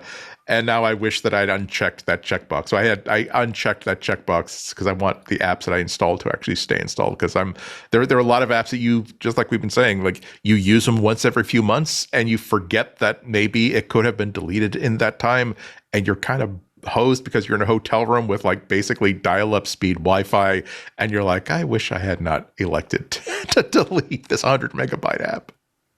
I just want to say a shout out to Howard Oakley, who does a blog. He must have been drinking a lot of coffee lately. He's been posting like crazy. The Eclectic Light Company. It is about Apple hardware and software and art. Fine art, yeah. And there's great fine art posts almost every single day. And there are amazing deep technical articles about Apple. Most recently, one I wanted to bring, this is the blog, the Eclectic Light Company. Macs and Painting, no AI content. Howard Oakley, its author. And the most recent article I wanted to mention is the issue, which remains, it's been a problem ever since Apple Silicon. I think it's even before Apple Silicon, since the security chips got put into some Apple devices with fingerprint readers, of making a bootable external disk. Right. Very tricksy. In fact, almost impossible. And the reason Apple gives for this, and it's a perfectly good reason, is you don't want somebody booting your Mac from another drive. It's a security issue. But ever since I started using personal computers, it's always been my habit to make an external bootable drive. If your internal drive on your Macintosh dies, there's no way to recover it without, bringing it to the Apple store, right. I guess. If the chip is fried, yeah, for sure. Yeah. So he's got a really good piece. It's not for everybody, but if you want an external bootable drive for your Apple Silicon Mac, there's a new process in Tahoe that you need to follow, and I would recommend it. And it does, unfortunately, because Apple does not offer downloadable ISOs of their operating systems. They used to have it in the App Store, so you have to go to Mr. Macintosh to get it, which I'm not crazy about that notion. But okay, if you trust Mr. Macintosh, Apple, you should really continue to provide the current Mac OS in the App Store. Yeah. But anyway, it's a process. You should check it out. I'm not going to go through it. But is this no longer advice that everybody should have a bootable external drive?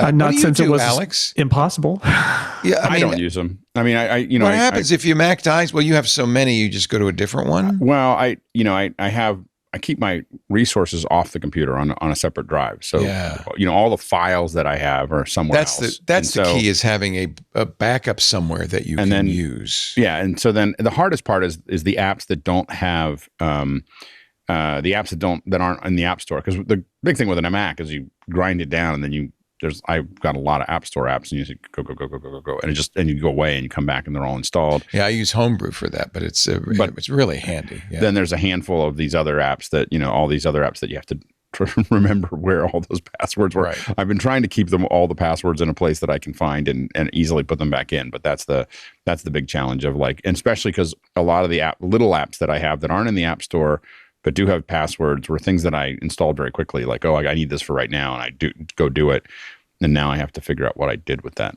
Right. Well, and the truth is that what they're doing here, because a lot of failures are on the boot partition. They're on the partition. They're not a chip failure. And so unless the chip that contains your entire SSD dies, there is a recovery partition, and you can boot to recovery and then reload and get back where you need to be. And so they put their money down and basically that is going to solve this almost every time. And they get all these benefits. So I think almost nobody actually needs a bootable external. Although if you were somebody who's technical enough to do it, by the way, those Mr. Macintosh links, he's just linking to where you can find the Apple download. Oh, okay. So they're from Apple. They're from Apple. They're just a little harder to find than maybe they should be. So they're trustworthy. Okay. Yeah. Mr. Macintosh. They're trustworthy. Did not mean to impugn you, Mr. So it's, I don't know. I mean, most people don't need to do it. I think we all kind of got out of the habit, but the fact is that Apple's SSD chips are reliable enough that it's not like the old spinning hard drive days where it could die immediately. And the fact that Apple is confident enough that they put their recovery on the same chip as storage suggests that they think that chip is probably going to be okay, and that the problems you have with your disk are not going to be related to a failure. But yeah, if it fails, I mean, you basically, what are you going to do? You could boot off of an external, but really you got to get that computer fixed. You've got to do it. How hard is that in this day and age with everything glued in and soldered in and hardware? I think they can extract that pretty easily. Can they get the drive out? I would say if you're somebody for whom everything depends on you, and if your computer breaks, you need a backup and running instantly, which was always the argument about the external drive. If you're that important, have another computer. Yeah, have a second computer. Yeah. That's why Alex doesn't worry, does he? Because most people aren't in that position where it's like, I'll pay whatever price in order to be able to be back online in 5 minutes. It's most people don't live like that. That said, there's a difference between oh God, that my SSD died. It's going to take me a whole day for a brand new M.2 SSD to arrive from Amazon. It's going to cost me all of $70. Oh damn! Versus let me show you the new M5 MacBook Pros, because it makes no sense for you to pay to have this repaired, because it's going to cost hundreds and hundreds and hundreds and hundreds of dollars. Jason brings up a hugely important point, that it's not that Apple is cavalier about giving users options and power over their own hardware. It's that they feel as though it's no longer necessary to the use cases for which having a bootable external drive was very, very important aren't as relevant in 2025 as they were in 2015. That's absolutely relevant. It's the same reason why I just aborted a very, very interesting digression, but let's move on. That said, I'm so glad that the one and only time I've ever lost an SSD was the very, very last time there was a removable SSD on a MacBook. Even there, I needed to get a bootleg adapter because Apple did something kind of weird, saying, yeah, it's M.2, but we're going to switch a few things around, and just to make sure that you can't just simply buy any M.2 and replace it. But the fact I'm very, very cognizant of the fact that I was up and running again in a day or two for $70 or $80. Whereas if the SSD on the MacBook I'm using right now, Fortify, there is absolutely no option but to find at least $1,000 to buy a brand new, at least a MacBook Air, just to get up and running again. Yeah, and I will admit I take full advantage of iCloud in the sense that any of my documents that I need, I reflexively put in iCloud. Yeah, of course. So so my Keynote, because I use Keynote, so Keynote and Pages and Numbers and then anything else that I need, I'm constantly putting up there because I just I don't. It means that it's less about my computer going down and more about I'm somewhere and I need that file and I don't. Yeah, I mean it's miraculous how easy it is that if my MacBook were to just basically drop into a sewer and be recoverable, I could go to the Apple Store, buy a brand new one, hook it up to the internet, and basically be completely back to where it was before, after however much data was transferred back. That's quite a blessing. But I'm just saying that let's not lose. It's still very disappointing that an SSD, which is not necessarily a forever component, failing means essentially buy a brand new machine. I don't think for a lot of people. I mean, I don't think I would have to look up what the repair prices are for that, but I don't think that the SSD failure is buy a new computer. I think it's take it into Apple and have them replace the SSD chip with a new one. And I don't know what they'll charge you for that, but I don't think it's going to be $1,000. I'm just saying that most people aren't in a position where they need to build a bootable backup because that is going to not be a huge, because then is it up to date and all of those things? Yeah, we used to do that with Super Duper and Carbon Copy Cloner. They would let you make identical full bootable clone, full bootable clone that you could keep up to date. So at any time, but you're right. We don't really need that, I guess, in the days of SSDs. But I just felt like it was a nice thing. I guess I'm old school. That's right. I guess what I'm saying is the failure percentage here is so low that it's not likely to happen. Right. And if you're the person who's like literally economies depend on you being at your computer, have a second computer. That person probably should have a second computer. For a regular person, if you're backing up and you're on the cloud, and it's going to be that average Joe kind of like, oh no, this really sucks. I'm going to either have to have my local repair shop or my Apple Store switch out the SSD, and I'm going to have to pay for it. And I don't know. I think it's a couple $100. It's not. It's not. $1,000. I think. Isn't it a motherboard replacement? I don't think they will just pull the bad SSD and put in a new one. I don't know. I would have to look it up. I've been trying to look it up during this entire show, and I can't find it. But it shouldn't be that hard because it is a separate part. Well, all right. I guess maybe I have brought up something. Eclectic Light Company. Go look it up and you can make one without completely disabling security on your system. But maybe you don't need to. I think, Alex, you should probably take a look at Homebrew. This is what I use to build a system, and it's really amazing. In fact, they just announced a new feature.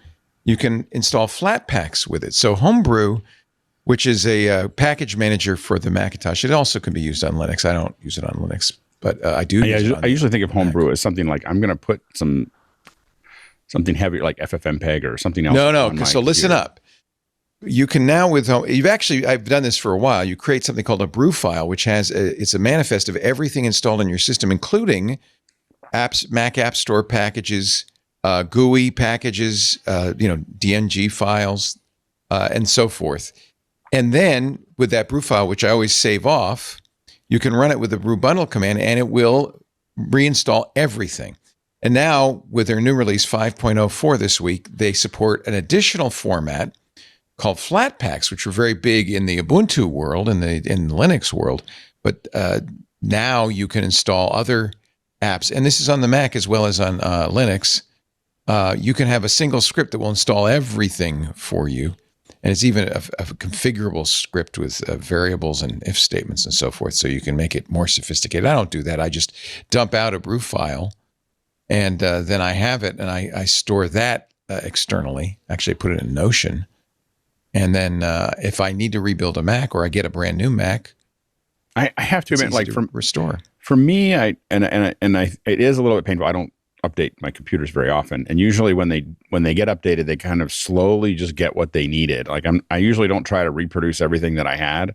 I usually am slowly putting things on, like, oh yeah, I need that, or I need that. Like I have an M3 Ultra that I got for doing immersive stuff that's behind me, and for that computer, it is definitely like I'm adding things it only has the apps that I need when I need them. Now it may eventually it's going to replace the M1 that I have here that I use most days, but I don't know exactly when that'll occur. And so for me, I like to start with a clean system when I get a new computer, and then slowly add what I needed, not just add them automatically. Yeah. Add what I would consider, because there's a lot of apps on this computer that I haven't used since 3 days after I downloaded it. So I kind of feel like the apps have to prove themselves, like, oh, I missed that one, and then I'll go install it. So that tends, and I know that that's a very inefficient way to live, but no, it's every time I get a brand new device, it's like nuke it from orbit. It's the only way to be sure. Like, it's the only way to make sure you're not. It's the times where I've upgraded to a new phone or to a new laptop where I've just simply said, the rule is we don't install an app until the moment that we need it. And then suddenly, gosh, it turns out that it's like a little gift. It's like a little gift from past you, though, because you go up to the App Store going, oh, I'm going to download this app. And you're like, oh, wait, I owned it at some point. No, there's please the little cloud download. I'm like, oh, look at that. I already have it. Please do not re-download every app that I've installed in the previous one, because that was part of my, that's not your fault, App Store. That's my fault. This is the brew file that I generated on the laptop I'm using right now. It is an editable text file. So if you decide, well, I don't want to automatically reinstall this stuff, you just delete it. Okay. You see the taps are all things like fonts. For instance, I install hundreds of fonts all at once. You can have apps, and as I said, you can now have Flatpak. So it's a simple thing to take this brew file and edit it. If you say, oh no, I don't want LOL cat from now on, I just delete that line and it won't install that from now on. You can make a stripped down version of the brew file, but I like it because I can also generate a brew file and get my Mac right back to where it was the day the hard drive died. So I think this is probably, I'm not going to make a bootable external drive. Apparently on a laptop, David Schaub's saying in the YouTube, that really isn't doable. It is a motherboard replacement. Yeah, apparently so. Yeah, it's brutal. It's bad. This is what I'll say is, I know this all sounds very bad. I think this also shows you how confident Apple is that it's extremely unlikely that the SSD chip is going to fail. And if it does fail, I would also say it probably means they think it'll fail immediately within the warranty period and they'll have to replace it for you. Right. That's my guess. I've never had this happen either, where your drive, literally the memory chip that is your SSD completally fails. And that is surface mounted on the motherboard. So it is not, it's not slotted in. It's not something you can just pop. And this is the other thing I do with my brew file is it will also install Mac App Store apps. I know that's why you like those, Alex. These are all Mac apps. See the MAS in front of it. It just runs the it runs the script to do that. It needs the ID. Now, the only downside I've found is that ID is version specific. So you got to keep the brew file up to date if you want to have the latest versions. It doesn't install the latest version of the app, installs that version of the app. But I don't think that's the end of the world. And so, for instance, I'm going to take Omnivore out because that company got sold, went out of business. So I'm no longer to automatically install that. Just delete that line and I don't have to have it. I think this is horrifically useful. So I do recommend people take a look at Homebrew. It's free. It's open source, and it's reliable and a great way to make a reproducible system. That is really the goal, I think. If you can't make a boot disk, the next best thing is to have a reproducible system that you can rebuild and be up and running quickly. Yeah, this is why it's so important to remember that keep your focus on what the desired result is, as opposed to a feature that you thought you should have but you don't have anymore. What is the desired result? Well, I want as low a period of downtime on my MacBook as possible. And to me, that's always meant have a bootable backup at hand so that I can always just simply restart and redo it that way. But again, that is like 2008 thinking. And now the idea is, well, let's make this so reliable that you don't need that. And that to restore from a completely toasted motherboard now just basically takes how is capped only by your internet connection speed, nothing else. Because believe me, my instinct is that why are you removing this feature that I think is important or that I've always relied on that saved my life like 10 years ago? Like, because that was 10 years ago and you don't need that anymore. I will still kick back on, I don't care if you're telling me that nobody uses the headphone jack anymore. I use the headphone jack all the time, and I want to know why you're removing it and not giving me something back. That makes it, that kind of replaces what's good about it. But nonetheless, it's important to take that step back and say, what result do you want? And like, is Apple actually giving you the result that you want in a different way? So don't complain if you're still, if your status quo has not changed, just your feature list has changed. I apologize if I am stealing anybody's app pick of the week, but I think this is probably the time I should mention that iFixit has returned to the App Store with its Fix-It app, and it now has AI guidance in it. Now with AI. Oh, it's AI. Well, now it's got to be good, right? So the iFixit app, which I think is free. Yeah, it's free for iPhone, iPad, Mac, and Vision Pro. It's got the repair guides that are also on the website, ifixit.com. But it will walk you through it, and the AI assistant will give you answer questions based on the iFixit library, which means it's probably somewhat reliable. Yeah. I haven't tried it, so I don't know. Yeah, me neither. Yeah. I'd love to see, if they're going to be puckish about it, I'd love to see them do like a different version of the app that said, and here's how easy it would be to fix your iPhone if Apple made it absolutely easy to repair. Hey, look, use this screwdriver to remove the 4 screws that hold the back plate on. And hey, look, here is something that's socketed that's easy to remove and put back in again. Wait a minute, you don't have to re-register this to make sure that all the serial numbers match. Like, yeah, that would be. I suspect puckish. That they want to maintain their relationship with Apple. I would say so. And it would be mean-spirited. They don't want to do it.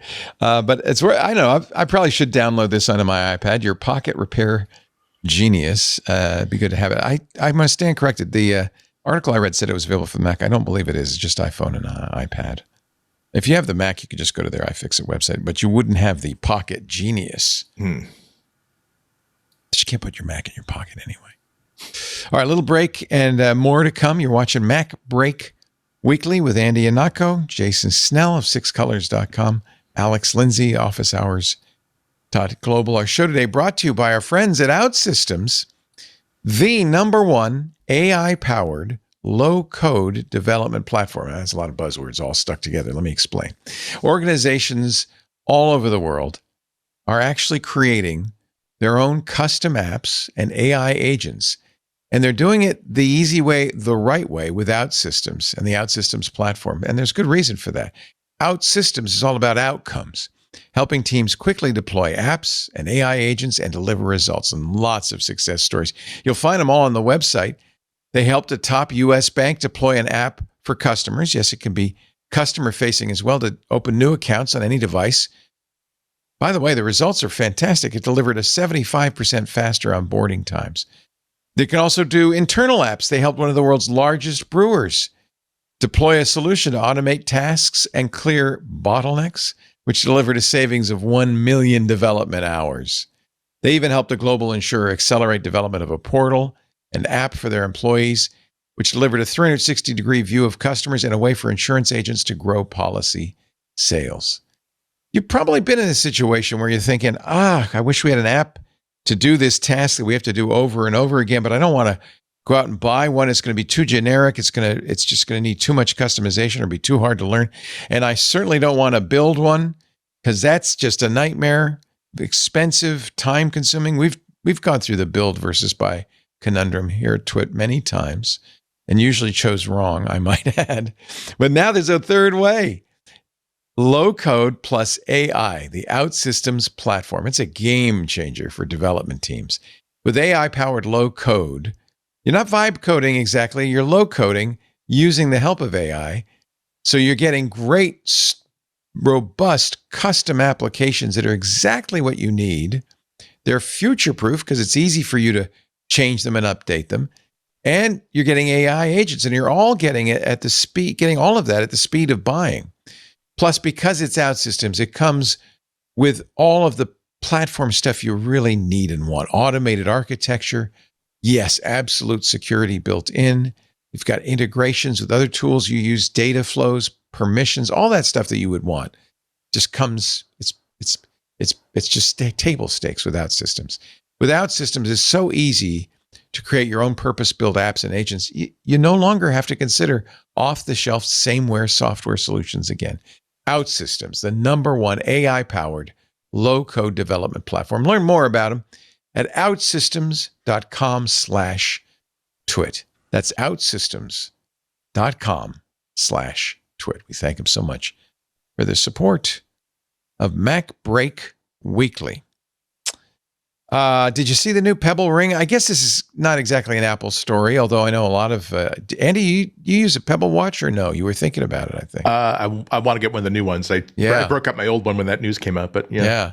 So now they have a smart ring, but it's not a health ring. It does one thing and only one thing. It records you. It's going to launch next year. It's not an AI recorder either. It's a stainless steel ring. It's got a single button.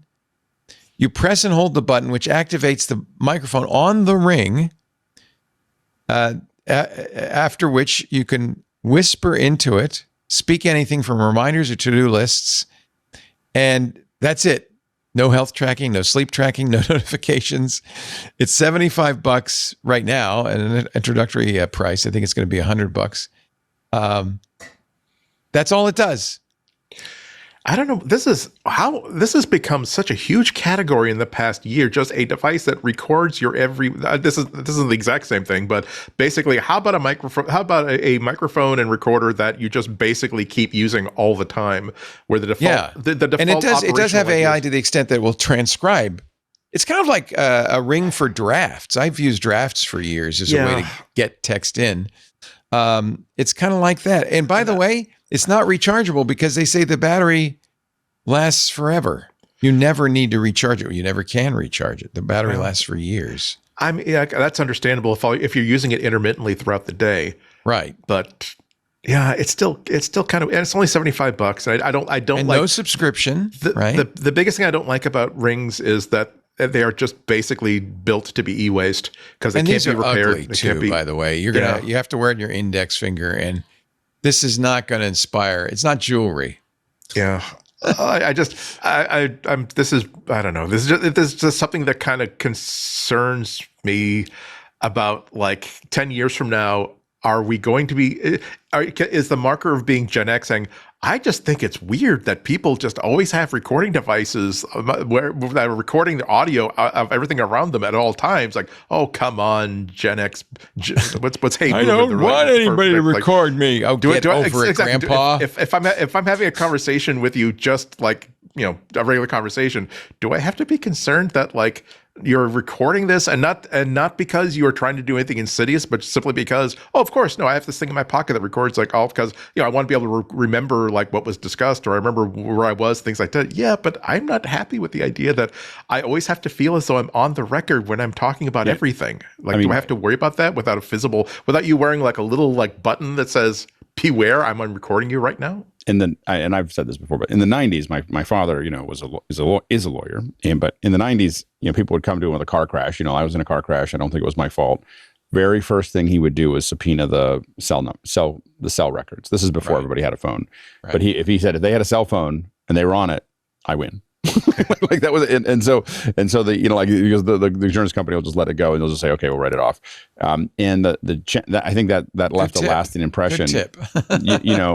That left a lasting impression on that you got to be very careful about what you put on the record when you're emailing, when you're texting, but the idea of something wandering around with me, recording all the time, on purpose. I mean, that is discovery gold. Like if someone just goes, and the problem is that you have something there, and when they do discovery and they say we want it, it's very hard for you to redact everything that's there. You're just gonna, they're gonna want that recording, and who knows what's on it? Every discussion, all the other things. And a lot of times people are just trying to think out loud. They're thinking about things. It doesn't mean that that's the way that they believe everything should be. And I think that when we record everything, we take away the ability to think out loud. And I think that's very problematic.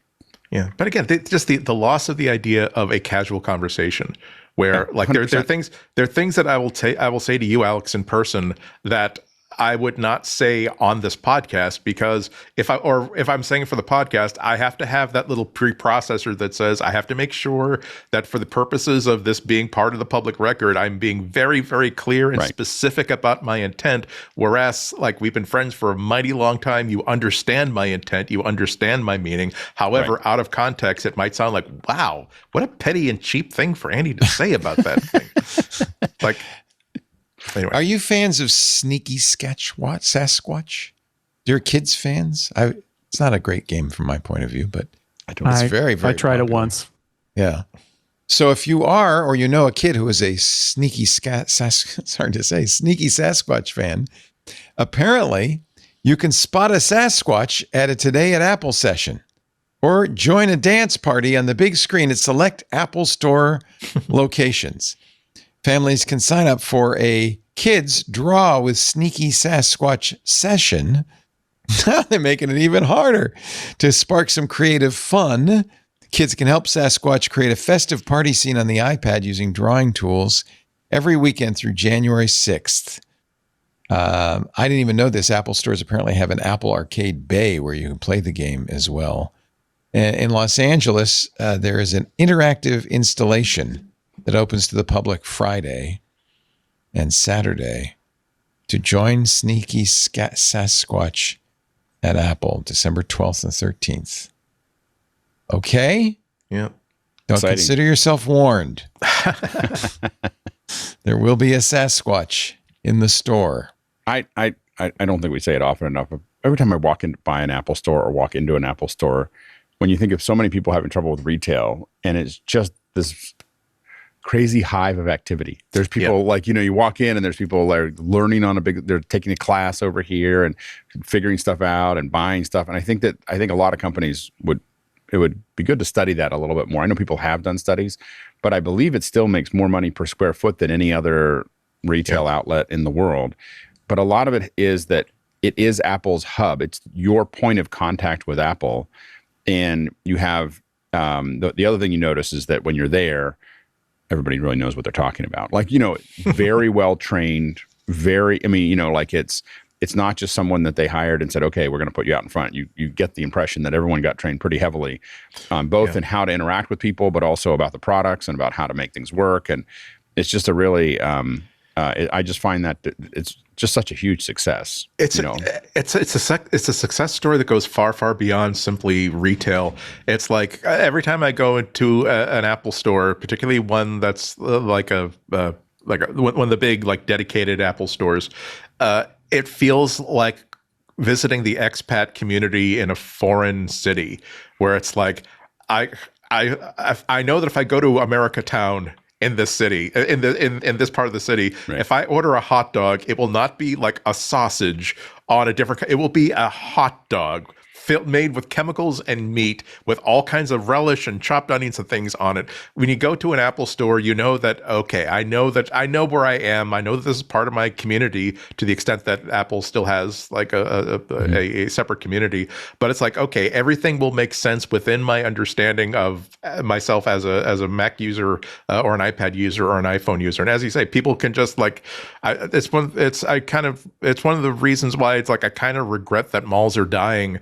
That people are just going there just to like do a couple of errands, but hey, I'll stop by the Apple store and see what's going on there. Or my phone needs a charge, or hey, I want to download something for the drive home. Hey, I'll go to the Apple store because I know that the Wi-Fi is going to be good and it's going to be trustworthy, and that they won't kick me out for just plugging into an outlet for 45 minutes. Yeah, and I think that when you get there, and a lot of times it's like, I need to solve something really quickly, and I know it'll be at the Apple store. I know it won't be the cheapest solution, right? but if I need another cable or something like that, I know where all these Apple stores are, and it's just I've been in Apple stores all over the world, and what I do like also is the fact that they have their own character. The one in Paris and the one in Coventry and the one in each one of them has their own little, it feels like someone had a little project. Anyway, I'm always amazed that they do that so well, and when I go, and I was just in one yesterday morning, and I was just like buying a charger, or buying a cable that I forgot, and just thinking, wow, this is, and it just feels good when you're there. That's the interesting thing. Yeah. And let's also call them out for doing their services to architecture. that we're in a world in which like every beautiful, grand, formerly public building is being turned into a trendy restaurant or into condos or something like that, saying what used to be, hey, this is what a bank or a post office or a movie theater used to look like in the 20s and 30s and 40s, where we want people who come in off the street to feel as though they're in a palace and a wonderful place. Like, no, now you need to have, unless you can afford a $160 meal, we don't want you in here anymore. That they're taking these places and turning them into flagship Apple stores. Even when they do brand new construction, they're not just what's the cheapest way we can make a box with windows on it that we can put advertising in. It's like, let's make something that feels as though it reflects the vibe of this city that we're operating in, that will be a pleasant place for people to come in and actually use and be for a while. So many ways to use the word success when you explain the Apple stores. I want to take a break, and then it's time for the Vision Pro segment. So, John Ashley, if you would poise your finger over the button, we will. We got both. You want to do Vision Pro, right? Oh, you know what? You're champing at the bit. Let's do it. Vision Pro. What do you see? What do you know? It's time to talk the Vision Pro. Really nothing to talk about. in the Vision Pro segment. Why are we doing this segment, Leo? What's going on? There's nothing. Well, Andy has provided two stories, one of which is not about the Vision Pro, but it's okay. It's Vision Pro adjacent. Exactly. This is the story that is Vision Pro. More all-black Vision Pro prototypes parts surface online. Yeah. So at one point they thought that they want like the raccoon style, which would have been cool. An all-black, but they didn't do it. Or you could pretend to be a cartoon burglar. Yeah. Would have been fun. Okay. Hey, you wanted a Vision Pro segment, and then Andy, for some reason, decided he was going to talk about Google's device, the Galaxy XR. No, just as a footnote, on Monday, Google essentially released their specific roadmap for 2026, and basically showed you here are 3 different levels of hardware that will be shipping next week. At the very, very top, Samsung's Android XR device, which is going to be much like a Vision Pro. One step below that, a pair of like mixed reality glasses, and then at one step below that's tethered to an external battery.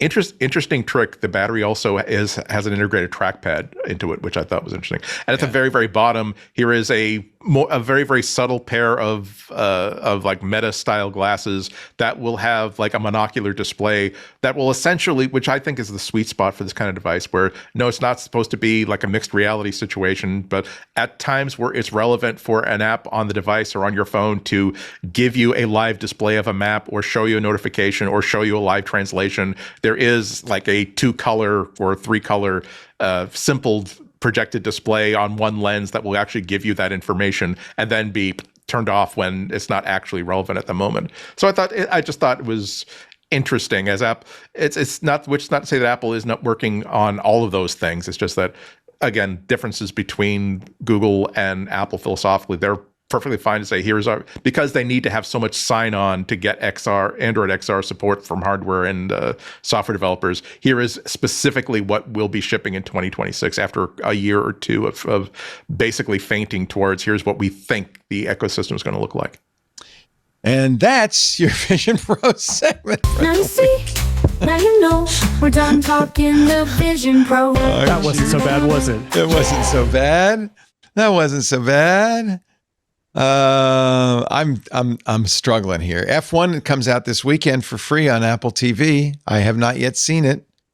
You saw it this week. You saw it last week, didn't you, Alex? Did you like it? I had the conversation last week. You saw it at the theater. So yeah, I saw it at the Good Dolby headquarters, and the funny thing, someone asked me on like end of last week. They were like, "So, what did you think of it at the Dolby thing?" I was like, "It was pretty good." I was like, "There's these parts that I like better at the Stag. It's the Skywalker Ranch."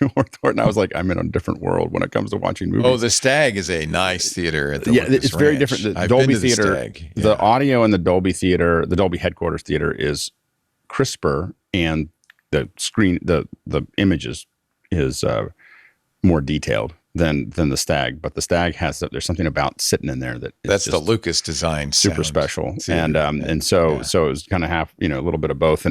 But it's an incredible film. Like, it's really well done. I mean, there's a part at the end that kind of feels like the end of Lord of the Rings, end of the Return of the King, where you're just like, what are we doing here? Like, it's like, well, there's going to be a sequel. We already know that. I know, but there's like the last 20 minutes, you're just kind of like, okay. We lacked a little discipline, but until then, it's just such visually. I mean, it's very seamless. Like, you don't feel like you don't feel like you're watching visual effects, even though there's incredible amounts of it. And it's a very, very well made film. So I'm not a car guy. Like, I don't watch F1. Like, I don't. So now I've seen it twice. So, So I've actually seen it 3 times because I bought it. I mean, I own it on my Apple TV. Then I watched it there. I've watched it so I've seen it, I guess, 4 times now. And again, but I like, there's so many parts of it that are so well made that I just enjoy it. And you're watching it from a technical angle, not and I enjoy it. I mean, except again, anyway, I'm not going to do any spoilers, but there's a part near the end. I just go, okay, I'm done. But I like, okay, but for the rest of the film, it's just a good ride. I mean, it's like Armageddon. Like, it's not like I like Armageddon. That's kind of what I thought it would be, is a Hollywood action, big budget action. But the effects are great, and it looks good, and it really feels like you're there. And so, it's the question now. So the actual F1 racing season ended this past weekend with a cliffhanger on the World Championship, which I won't say anything about, but it was very exciting. But then I realized as I'm watching it, in fact, I deleted the F1 TV app from my Apple TV, and I realized this is the last time that this is going to be through F1's own streaming service. Apple has purchased it for $750 million, and starting with the new season, which begins March 7th. Actually, Apple posted this on Twitter. F1 has a new home in the U.S. anyway. Yeah. Leah, one thing, you're going to have to bring that app back because F1 TV isn't going anywhere. Oh, really? I thought Apple was replacing it. No, if you have an Apple TV subscription, you will get access to F1 TV Premiere as well. Oh, so if you're enough of a racing fan to want the extra app, you can do that. But do I have to pay extra for it? No, it's part of your Apple TV subscription in the United States. If you're in the United States, which is where the rights are. And then the Apple's promo showed multi-view and driver cams and stuff. So some stuff that maybe was only in the F1 TV app will probably be available directly in Apple's TV app. That's interesting. So they have that capability in Apple TV. Yeah, they do. I think Apple wants to build something that shows off that they're a little more than what ESPN was showing. They have a dedicated, I guess they'll have a dedicated F1 app in the No. I think it'll be in Apple TV. It'll be in the TV app. And then if you want, you'll go to the F1 TV app and watch it there. But if you've got Apple TV, you can do either. There's no separate subscription for the US. Yeah. Because I also have a really nice third-party app called F1 TeamViewer, or F1, something like that. That gives you multi-view, maybe. That gives you you can have all of the windows up on a big enough screen at the same time. And I hope that will continue to work, but I don't know if it will. But I won't delete I do any think of that those. there's so many things that Apple can do. There's so much there, both with MLS as well as with F1.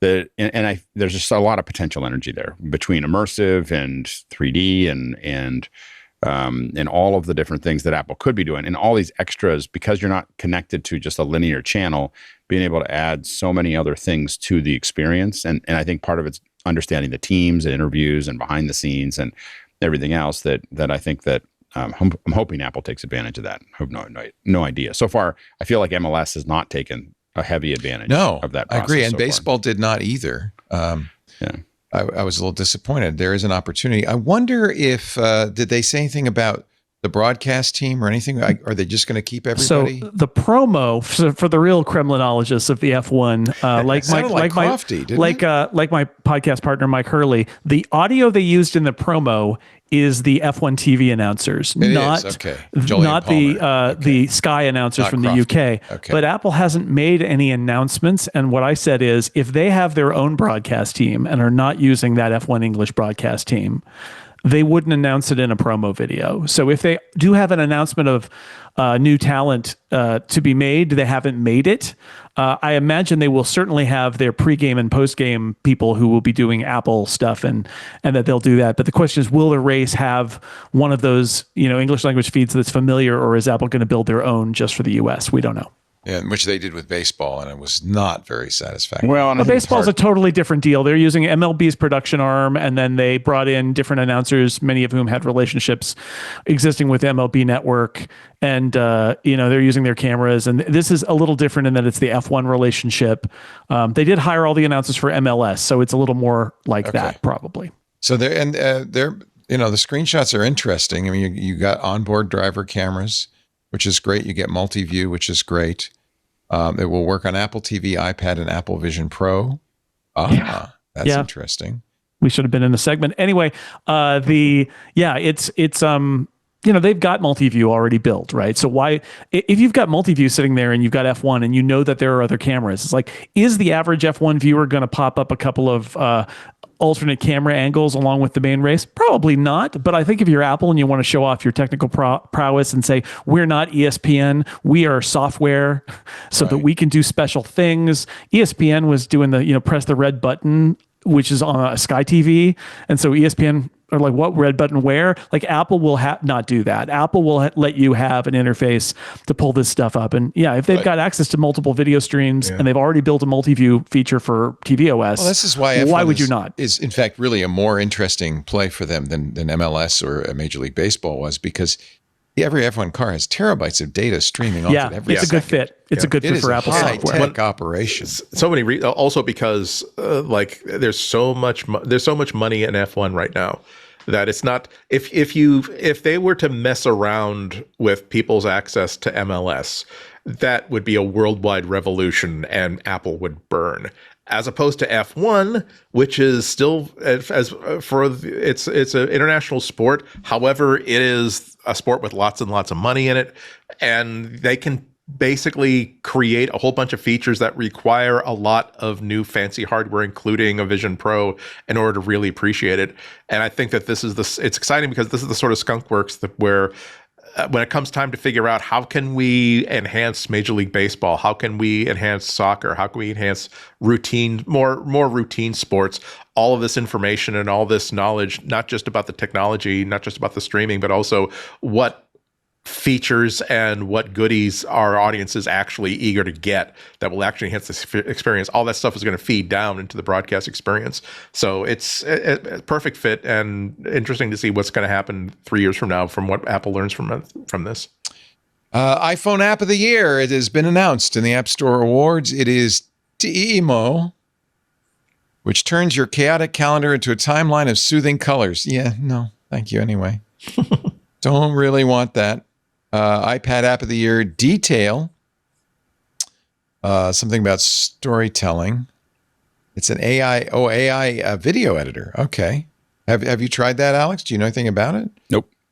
I've heard good things. I've heard really good things about it. I have heard good things. I've never used it. Mac App of the Year, Essayist, for academic work, organizing sources. And sounds like Scribner or something like that, formatting everything perfectly. It's specifically for people who are doing essays with specific references and all of that stuff. Where there's like a hardwired format to how everything has to be noted and cited and reported and formatted. And I've spoken to like people who are in academia and who do research, and it's like who have been at it for a long time, and they said the amount of time that I used to spend 10 years ago just making sure that I was using the correct font and just making sure that the footnote number was actually the correct number of M height between this, that, and the other when I thought that it didn't matter. And now the fact that we have apps like Essayist that will just simply say, no, we'll just give us the information. We'll make sure that it fits whatever format you need it to fit. This is why it gets people who don't just simply like it, but absolutely love it, because, oh my God, my brain has 20% more capacity than it did before because I no longer have this burden on me. And man, I should have saved this for the Vision Pro segment. The Vision Pro app of the year, Explore POV. It says the closest thing to teleportation, Explore POV whisks you to beautiful beaches, lush forests, and bustling cities around the world. It's an Great Apple. app.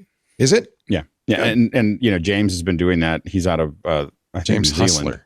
Yeah, and he was on our first immersive show, so we've talked to him a little bit about it. Congratulations. And he or maybe it was an extra hour time doing too many shows. Strava, the app of the year for the watch. But yeah, so it's a great show. He started before the immersive camera, so he's got lots and lots of content out there that he's done. It's great work. Congratulations to all the winners and losers. Well, you're not losers, you're just runners up.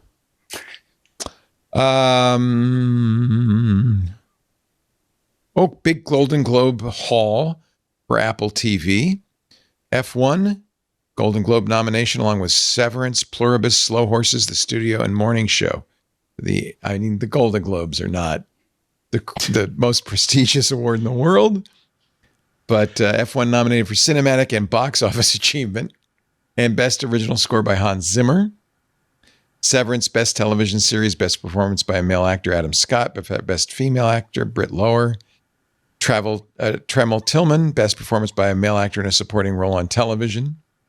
Pluribus, best TV series, and Rhea Seehorn, best actress.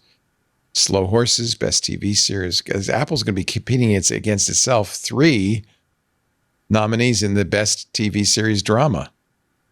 The Studio Musical or Comedy nomination, The Morning Show, best performance by a male actor, Billy Crudup, and F1. Oh, I mentioned F1.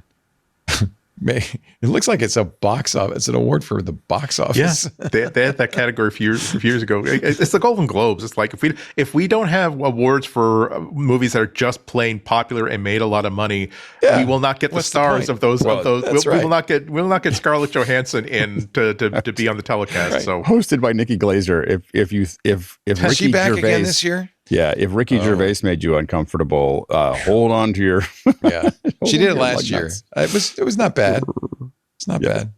Yeah. All right, now we will take that break and get your picks of the week coming up in just a moment. You're watching MacBreak Weekly with Alex, Andy, and Jason. Our show today quite literally brought to you by CashFly. You've heard me say it many, many years. Bandwidth for MacBreak Weekly is brought to you by CashFly at CACHEFLY.com/twit. For over 20 years, CashFly has held a track record for high-performing, ultra-reliable content delivery, serving over 5,000 companies in over 80 countries. And we've been using it for almost all that time, practically from the very beginning. When we first started doing these podcasts, we struggled with how do we get the bandwidth to bring thousands of people these shows. And then we started doing video and it got even more significant. Well, we've been using CashFly ever since Matt Levine at CashFly came to our rescue and said, let us help. We love CashFly's lag-free video loading, their hyper-fast downloads, friction-free site interactions. What we really love is there's never a problem with our feeds thanks to CashFly. No downtime. Join companies like Adobe, Microsoft, LG, the NFL, and many more. Like Twit, they rely on CashFly. Most CDN providers will hold you back. With CashFly, no, you get a tailored solution and performance and obsessed partners. So your CDN becomes your competitive advantage. And the proof is in the petabytes. With CashFly, events stream smoothly to millions of concurrent users worldwide with less than 1 second latency. Online games start 70% faster, scale instantly, and play without lag. Software downloads flawlessly during releases, patches, and updates. HD video plays on demand with ultra-fast sub-second start on every device. Just go to our website, start to watch one of our videos. You'll see it. And I have to say, that's important because if people have to sit there and wait for even a second or two, chances are good they're going to leave your site. We're that impatient. And of course, with CashFly, Podcasts like ours reach global audiences at record speed at any scale. We literally deliver petabytes of data every single month via CacheFly. CacheFly delivers rich media content up to 158% faster than other major CDNs. And you can do something now with CacheFly we've been doing practically since the beginning. We put all our content on their servers.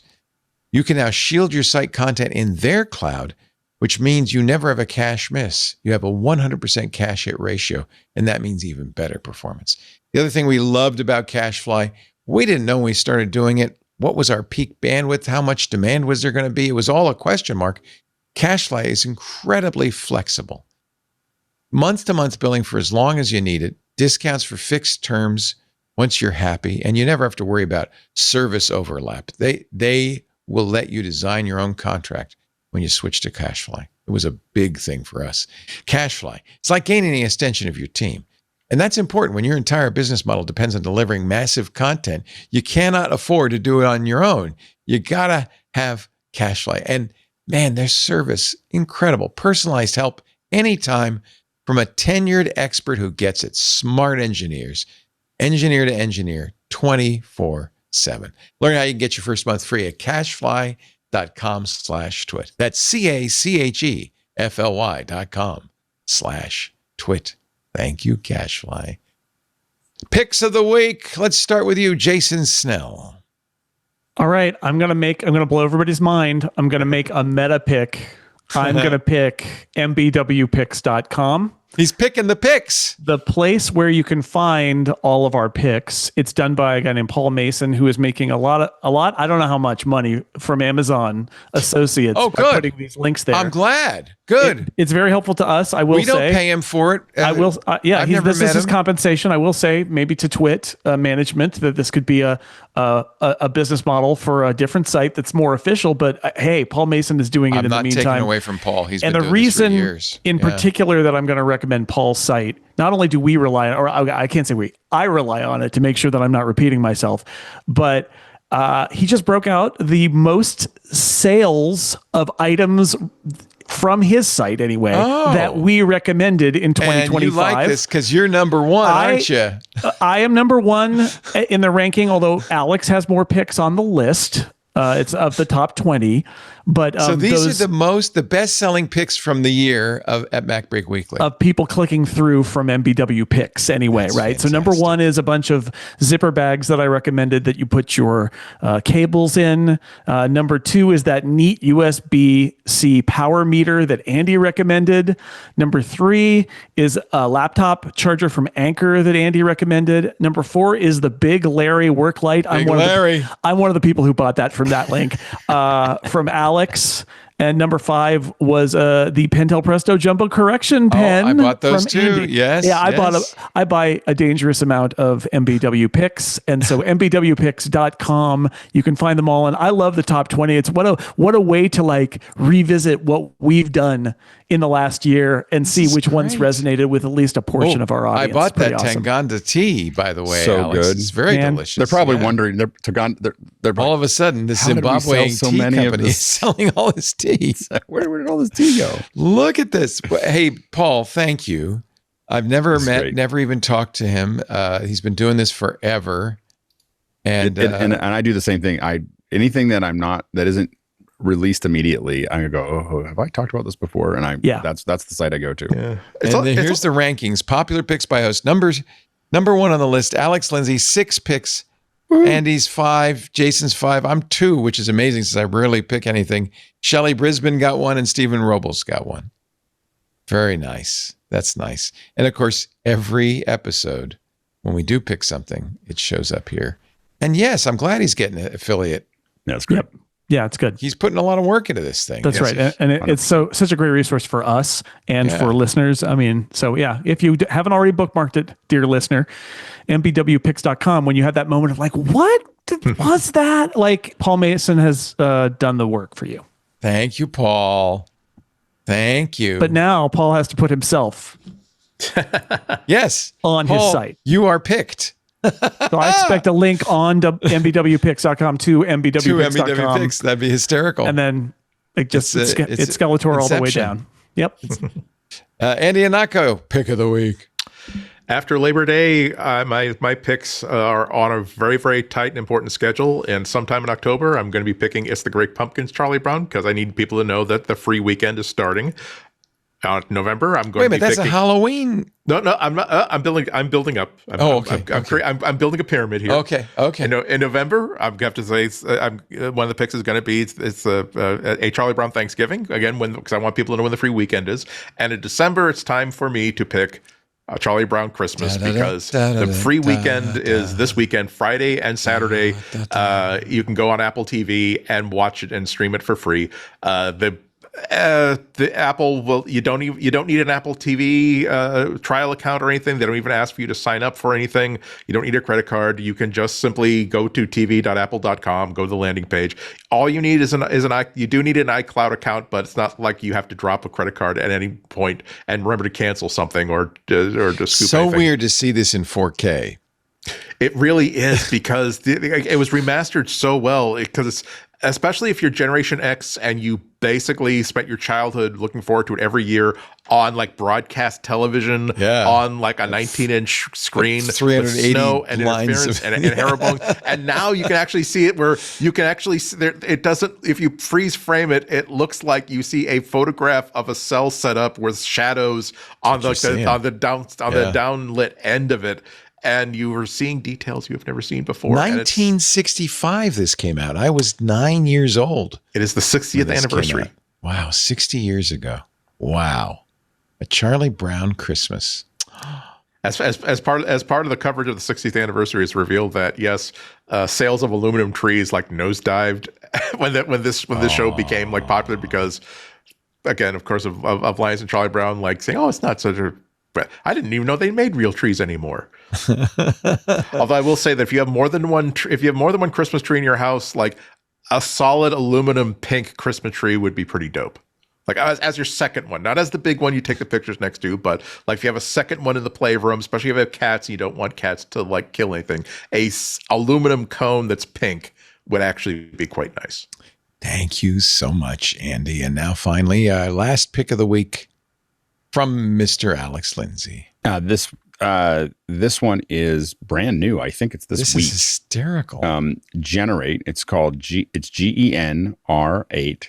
And what it does, it seems like a simple thing. But those of us in production are like, we finally have a test generator on our phone. So this will do HDMI out. So you do USB-C to HDMI converter, and you can plug it into your system, and now you get all kinds of different kinds of color bars. It has HDR bars, Luma bars, convergence blocks. Used to call these test patterns, right? These are all test patterns, and it's just so. I felt like I had something else planned for today, and when this came up in office hours this morning, I just really felt like it's so important for us to support people who do crazy things like this. This will actually open on my computer, but it doesn't work perfectly yet. But it works on your iPad, and of course you can use your iPad. But the most important thing is it's got USB-C to HDMI out, so you can plug it into your system and be able to generate it. So now you have this little portable, and we haven't had time to test it yet, like run it through scopes and see what it's generating and everything else. But I think that it's really cool, and it's so far looking through it. It really does seem to have, all the tools that we need. And and it's $20. So it's not like but it's not a subscription. It's one time only. It really looks like it does the thing, or it will soon. He's got all the pieces there. Only one question for you. Mm-hmm. Does it have the test pattern with the Indian in it? No. No.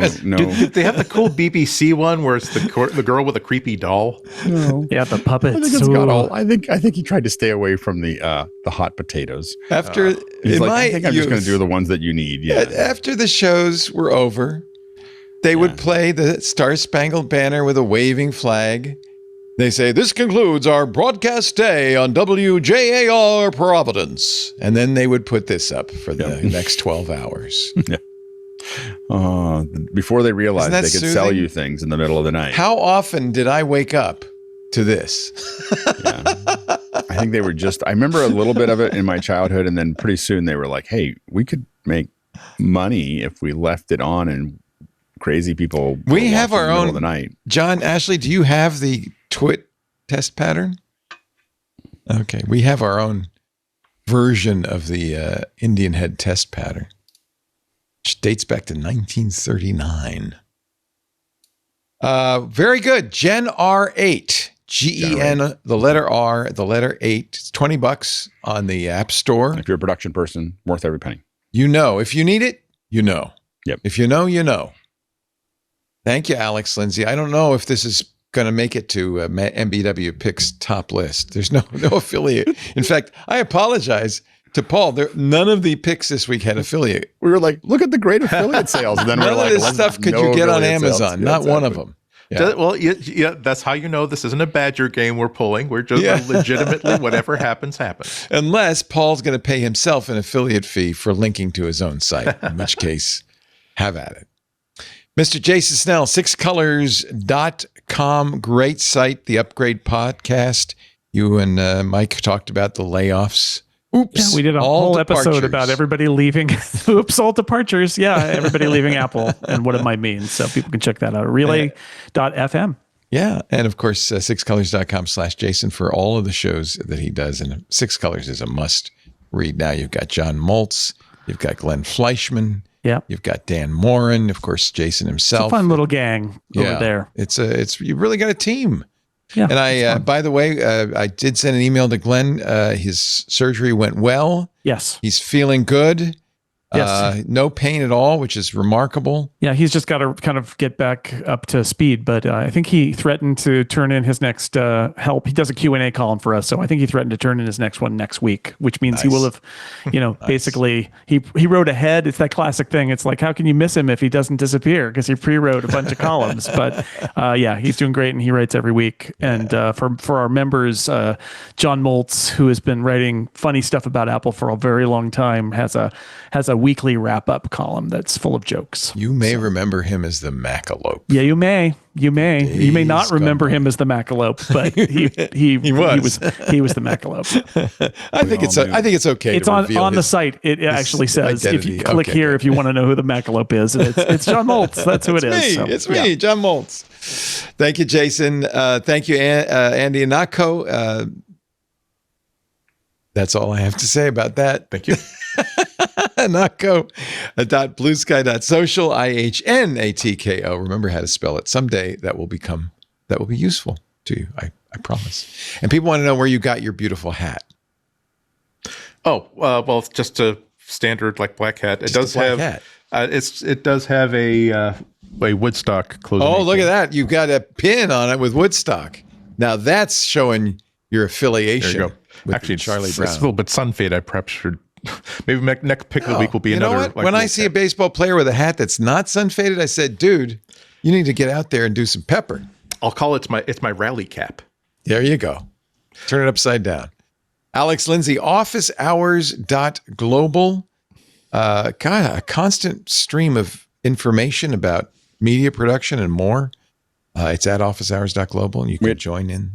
We had a good friend, our friend Oliver Breidenbach was on Extra Hours last night, and we spent an hour talking about Mimo Live and how we use it. He's mad at me for using Ecamm instead of Mimo Live.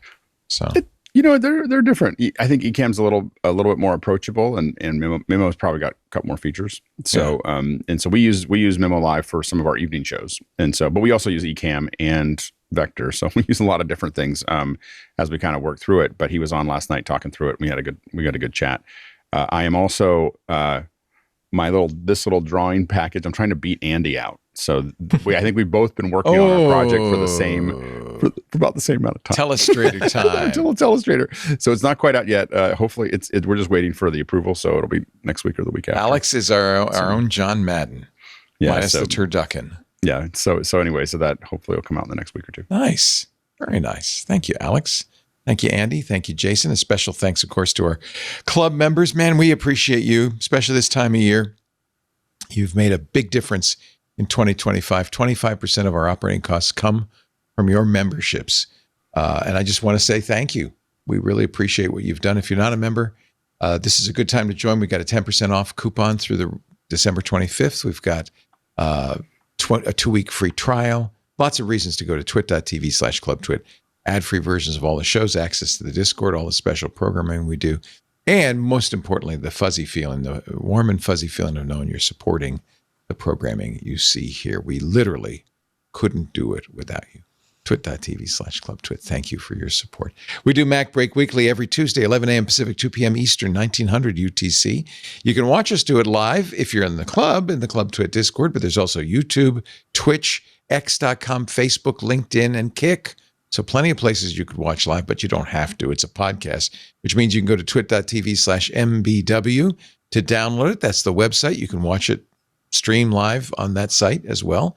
After the fact, you can download audio or video of the show there. There's a YouTube channel with video. And of course, the best way to get the show, subscribe in your favorite podcast client. You'll get it automatically as soon as we're done. That's also where you'll find a place to leave a 5-star review for us, should you be so inclined. Thank you for your help. We'll be back again next week. We will be taking the week after Christmas off, December 30th off. So we will be back the next couple of weeks with MacBreak Weekly. We hope to see you next week. But meanwhile, I'm sorry to say it's my sad and solemn duty to tell you to get back to work because break time is over. It's over. It's over.